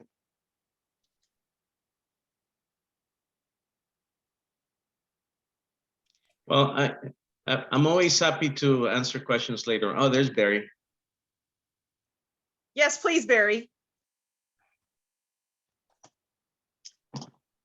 Sorry, fumbling with all my technical blase. As I move my microphone a little bit closer. As Herman stated, at least we are getting some type of monitors, which is great. And unfortunately for us, which has been shown from this city council is knee-jerk reaction to let's put a Band-Aid on it right now, and then we'll figure out if it needs surgery next year. instead of, okay, let's do a true analysis and assessment of what is needed and invest in actually what would mitigate the issue. And unfortunately, it's the same in regards to monitoring the air quality apparatuses, because it's important to me. I live here in the section where it is the worst air quality in the city of Sacramento, to which I believe I stated something of this when we were talking to transportation. The most heat islands, the highest rates of, as Herman said, asthma, death due to respiratory ailments. And I go outside, and answering Jennifer's question is, do I have thoughts, and what are my thoughts on the air quality in where I am? It sucks. I mean, it's Sacramento in a whole. We live in a bowl. For those who don't know, Sacramento is rates within the first 1, 2, or 3 places in the United States as having the worst air in America. That's how bad the air in Sacramento is. How do we get that? Because of the rice fields that burn throughout the year. And since we live in a bowl, that air goes where? Heavier air of pollutants drops into what? The bowl. Where's the bowl? Sacramento. And because the Meadowview District 8 area is south slanting down, even though the trade winds blow south to north, for whatever reason, the dang pollutants seem to blow back southeast. I don't know how that works, but it does. Easy science behind it, but I'm not the science guy to explain it. So, but with that said, the pressing of Eric Guerrera, council member Guerrera, he's council district 6, just engagement. I mean, the bottom line is engagement. We can sit back, if you sit back and complain and kick your, yell at your TV all day, throw the TV guide at it or whatever, you didn't accomplish anything but to raise your blood pressure. Engage. If you're one voice that is that stick fly in the ointment, at least everybody just heard you, and everybody being that is now your opinion is a part of the public record. So someone can flip back and go, wait a minute, there was one person that brought up this point and walked it out methodically, responsibly, and stated why we need X, Y, or Z, and you guys blew right past it. As we all know, there's a lot of blowing right past it that happens here in the city governance in Sacramento. This is an astute gathering here that is engaged. So, I'm speaking to the choir, so I'll cut this off, but it's true engagement. And as just jumping off the air quality, yeah, we need it monitored, and the air quality monitoring has been going on for decades. And yet the city of Sacramento hasn't considered measuring the air quality. Herman, you may be able to help me on this. Have they ever done this? Set the air measurement gauges throughout the city force, whether it's the federal government said, hey man, your air sucks, you guys need to monitor this and fight the pollutions, or has it been done in the past? And I'm not a scientist, I'm not an environmental scientist, but what we have asked of the Sacramento Air Quality Management District is, why only South Sac? Why is that the only place that does not have federal air quality monitors? They just don't seem to give us a straight answer. We know that there must be some political reasons for this, obviously. They're willing to put out $500,000 in low budget monitors, and they will be installing that for the rest of the year. So they're finally going to start measuring with these low cost monitors. That'll give you some data. This has been going on for 50 years, by the way. I mean, since World War II ended and the airport became a civic airport, a civilian airport, I guess you can say. The single engine airplanes that fly out of there use lead fuel. That's a major issue that there's technologies now to change those piston engines to use unleaded fuel. The power plant that SMUD has down by Campbell Soup, and the diesel truck stations, all those are carcinogens, right? That those are major pollutants and polluters in Sacramento. I think that the time is ripe right now for people to demand better monitoring, but not just that. You'll hear from the politicians or the administrators in charge of air quality that let's not worry about monitors, let's just worry about finding solutions. But this is science. You need something to gauge whether you're actually reducing the tonnage of carbons in the air. I mean, you need a gauge somewhere, and there's none in South Sacramento that are US EPA standard. So we'll keep on pushing for that. At least there'll be 100 low-cost monitors that the city's paying for with AQMD, but we are going to demand that they be high level of a higher quality than what they're proposing at this point. Thank you for that. Just wrapping it up from my end, to Herman's question, paraphrasing, that he doesn't understand why not the federal monitors in South Sacramento. I am boisterous and I have no issues of stating my mind. So I'll say what I'm just assuming that Herman wants to say, but isn't, because he has a meeting in 2 weeks with Eric. Me, it's not that I don't care, but come get me if you have issues with me. So with that said, because South Sacramento, specifically south of Florin Road, it's been designated unofficially as a dumping area for what the city of Sacramento doesn't want in any other community, i.e. the lack of economic development in District 8, specifically the Meadowview community, is for the down spouting of individuals with psychological issues. We all need a place to stay, and I'll never, shut my door on anybody. But if you look at the housing of where those diagnosed with the psychological disorder through the County of Sacramento, where they reside, and where future residencies are being built, District 8, Meadowview community.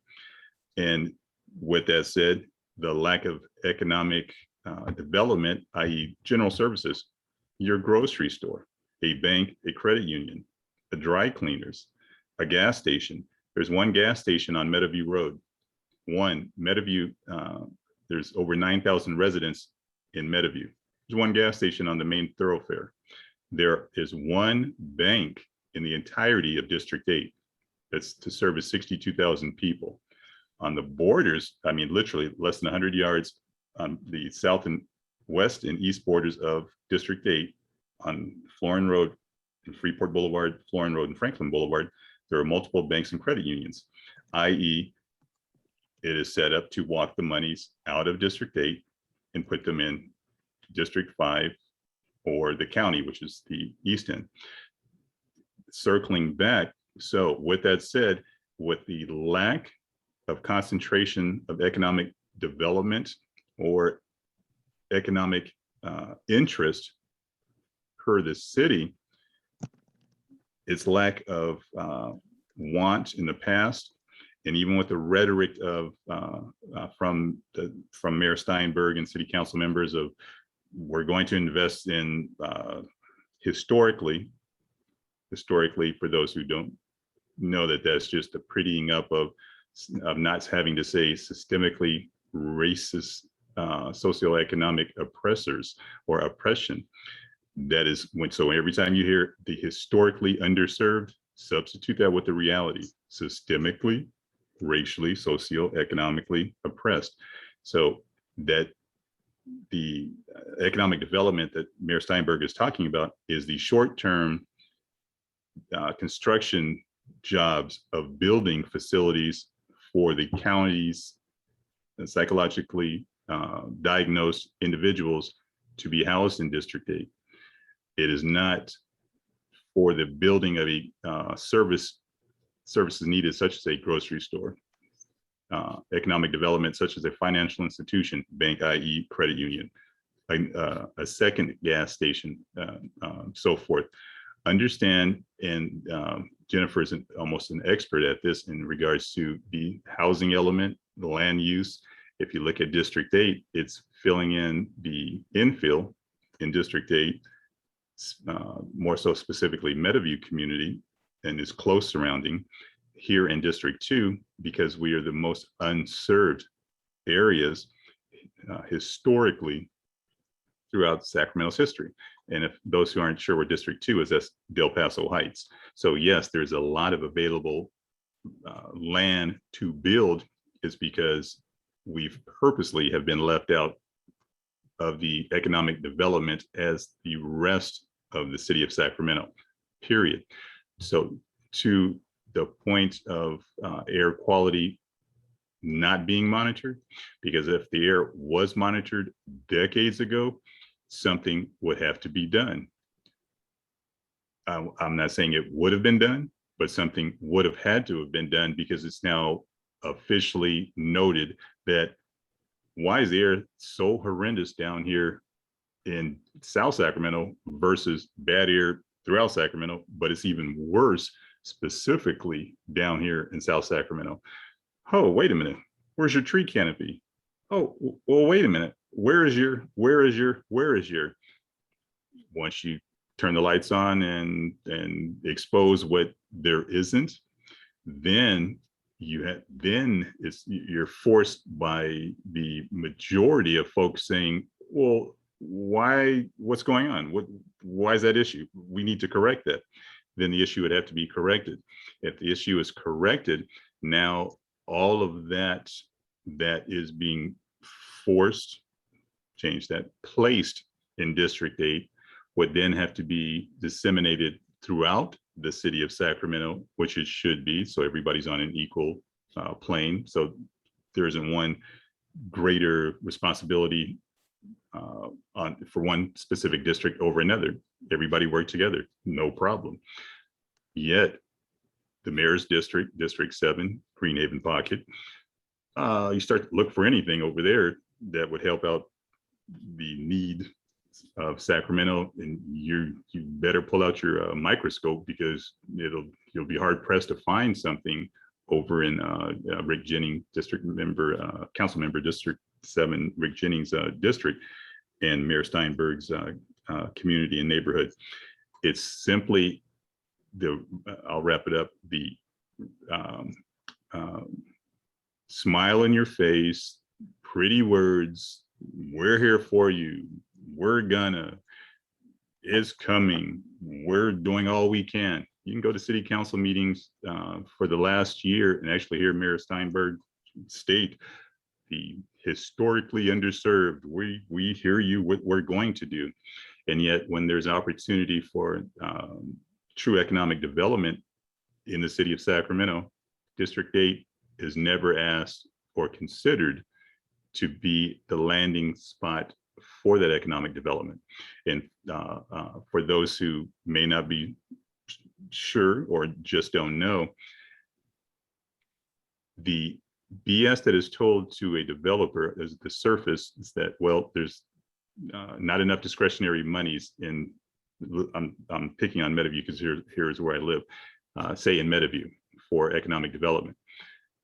For those who don't know, the city of Sacramento has roughly 150,000 African Americans.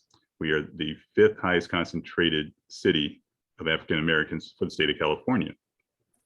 In 2020, the 150,000 African Americans here in the entirety of Sacramento spent over $8 billion, that was with a B, billion dollars, 2020.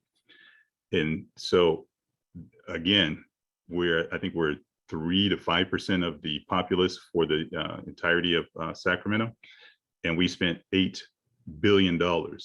And yet the city will say, well, there's no money there in Meadowview.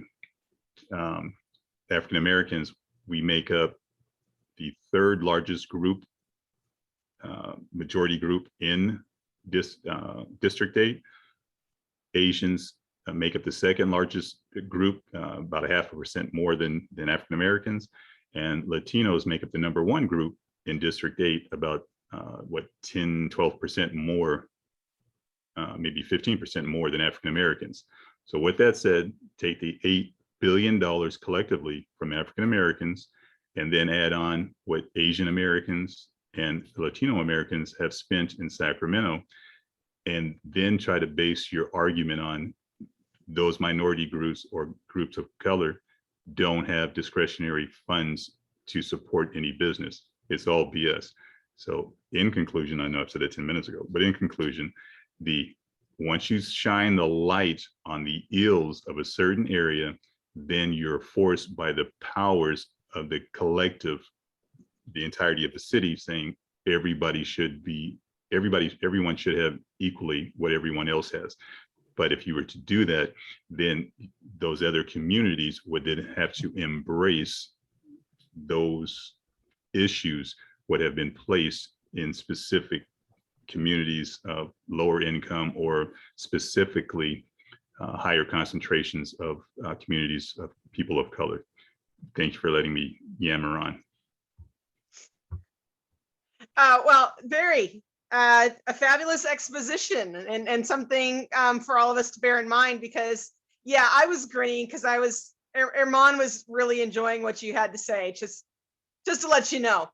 I was too. Jeff still has a question, and I'm getting a few side chats about we really want to have our tablets juiced up for 9 o'clock so we can go back in and fight City Hall. So I'm going to say we definitely want to take Jeff's question, and then I have one more question for Herman, and then we will wrap it up, and I'll handle a few more things by email afterwards, because I think a lot of us really want to be at City Hall at 9 o'clock tonight, and I don't want people to lose that momentum either. We should all show up and go tell them, not fair, play it straight, play by the rules. But anyway, Jeff, you have a question for Herman. Yes, thank you. Herman, I'm sorry I dropped off before you started and I came back later. So if you went over some of this, I apologize. But I imagine you're all reacting to the article in the B that said that there are going to be 100 monitors placed in Sacramento. That might be what started this conversation. My question is, I'm aware of companies that, other than the federal government, that do monitor, that hook up monitors. I'm aware of one specifically called Purple Air.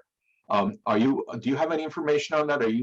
Is that I looked at their map of monitors, and there was 0 in the South Sacramento area in Meadowview, where it's all over Sacramento. And actually, Ron Brazel and I applied for a grant from to get a couple of those prior to this announcement coming out. So I was just wondering if Purple Air is involved in this thing.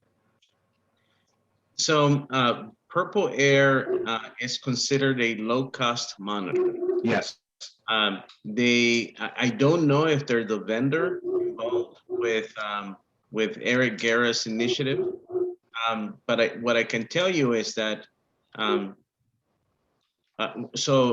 Jennifer and a few other folks in the community are involved in forming what we have right now called the Sacramento Environmental Justice Coalition, where we're going to meet with the AQMD director and Eric Guerra to ask him these specific questions.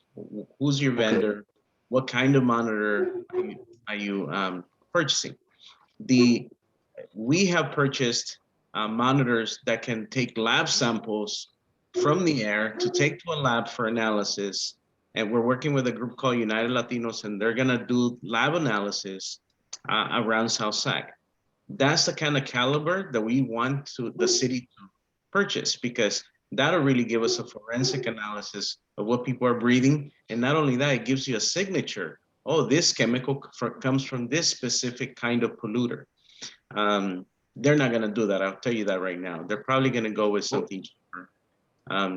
But is it possible though that they could get the data from these cheaper things, go to the feds and say, look at what we found. Can you bring something in on an interim basis to validate it and then go from there?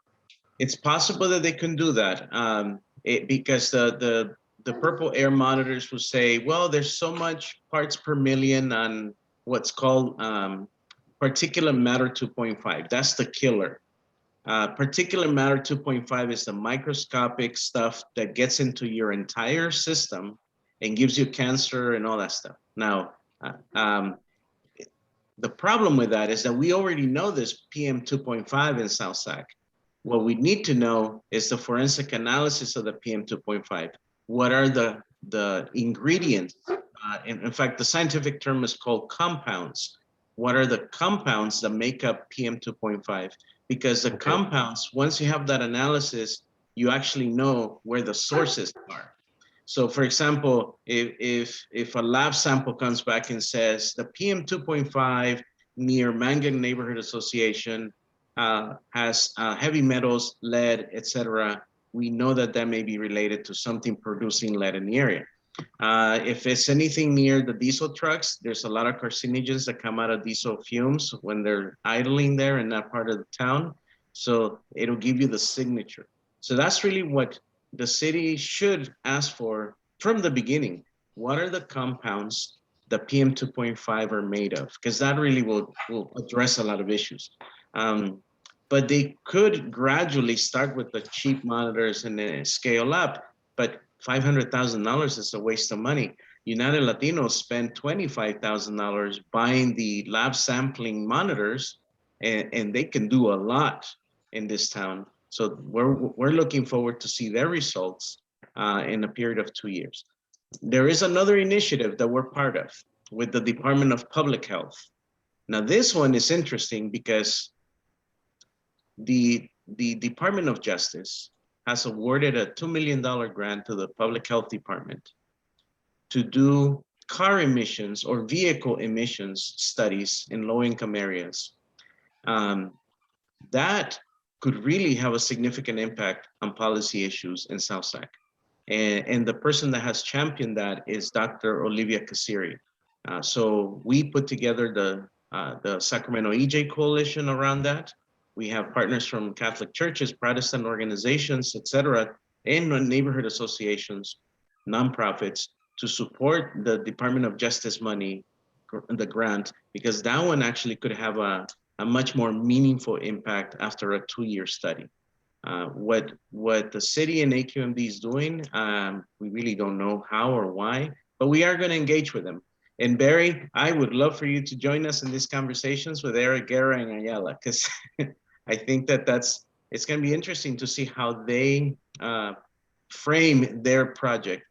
But the $2 million one that Dr. Olivia Kasiri, the public health officer, is doing, that one actually that has more promise than the other one. But we'll see. Maybe a combination of both will lead us to some better policy decisions. But I think Barry is very right. We are dealing with a long history of redlining and institutional racism. And so in order to address those disparities, inequities, whatever you call it, it's going to take community input. It's not going to be because it's the right idea. It's going to have to take community pressure. And this is where the neighborhood associations take a big part in this, because when you clean up the air in a neighborhood, property values go up, everybody benefits. And there's a lot of benefits besides health, economic benefits too. So we'll keep you posted. Talk to Jennifer if you have any questions about the SAC EJ Coalition. We are strictly nonpartisan and transparent and inclusive. So you're welcome to join us anytime as we engage regulators on air quality issues. But there are other things that are popping up: transportation justice, water justice, housing justice, right? This housing element is a major component that we're looking at. But anyway, we'll be in touch. Thank you, Jennifer, for giving us some space to speak here. And we'll be in touch because we're your neighbors. I'm with the Garden Lawn Neighborhood Association, and we're discussing the same issues up here. Thank you for answering my questions. And go ahead, Jeff. Oh yeah, Herman, if you haven't already, even if you have already, could you put your association's website or in the chat? I'd like to be able to look at whatever the we is that you've been saying over and over again. I haven't been able to remember what it is. So whatever information you can put in, my dog and I would love it. So it's the environment. We're having some sound problems. It's the Sacramento Environmental Justice Coalition. We don't have a website yet. I'm working on that, but I'm gonna leave my email here in the chat, and you can shoot me any emails, and I'm happy to talk to you. We're like I said, we're an association of different neighbors throughout the county that are interested in addressing health disparities with the poor and marginalized. And what I mean the poor is low income and marginalized. You don't have to be poor to be marginalized. I've learned that in this town. I think Christina Rogers can agree to that it's the term marginalized is very broad-based in this town. And I'm not from here, by the way. I came from the Bay Area and LA, but I'm really shocked at how people are marginalized in civic actions in this town. So I'm happy to explore more and learn with you. Thank you.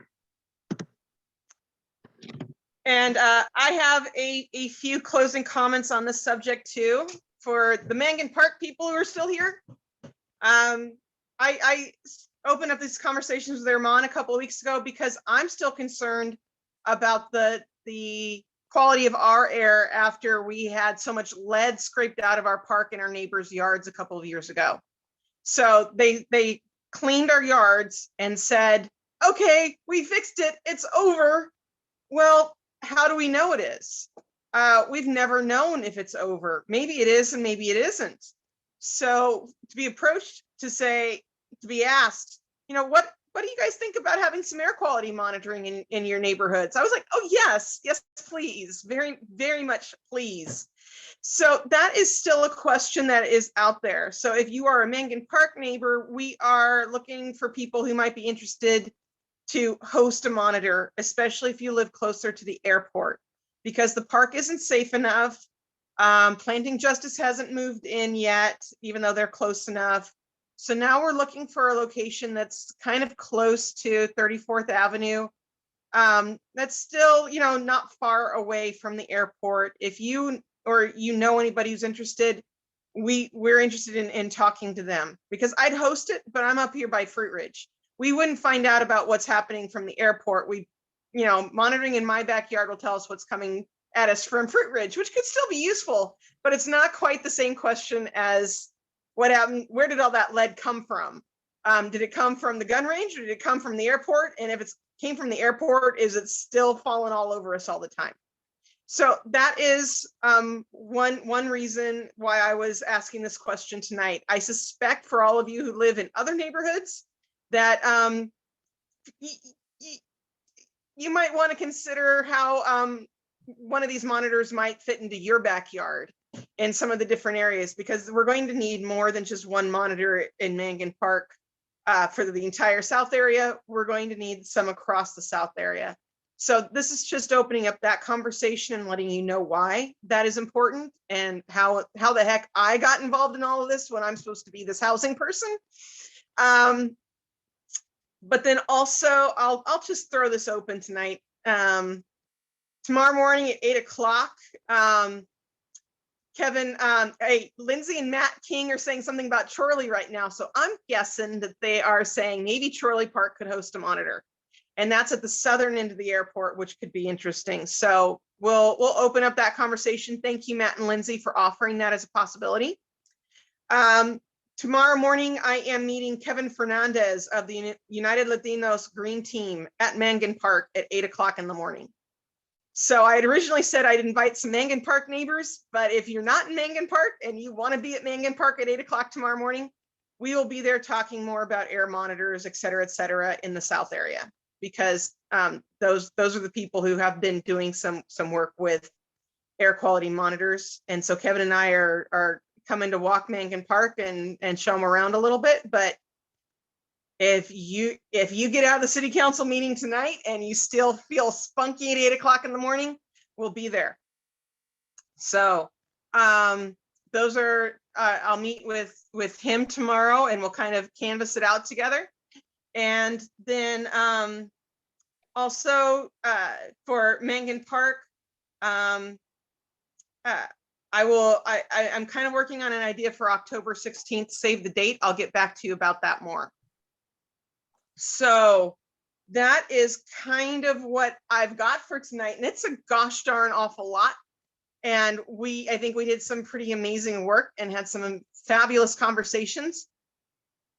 And for next month, I have been talking to the transportation about maybe having someone come and talk to us about the current plans for 24th Avenue. Did you know 24th also has plans coming? It does. So they're not happening really, really super fast, but maybe by next month we can have someone come in and talk about that, as well as have someone, Sean Swanson of the recreation superintendent, might be here to talk about getting the pool properly renovated, because the bids for the pool came back much higher than the city expected.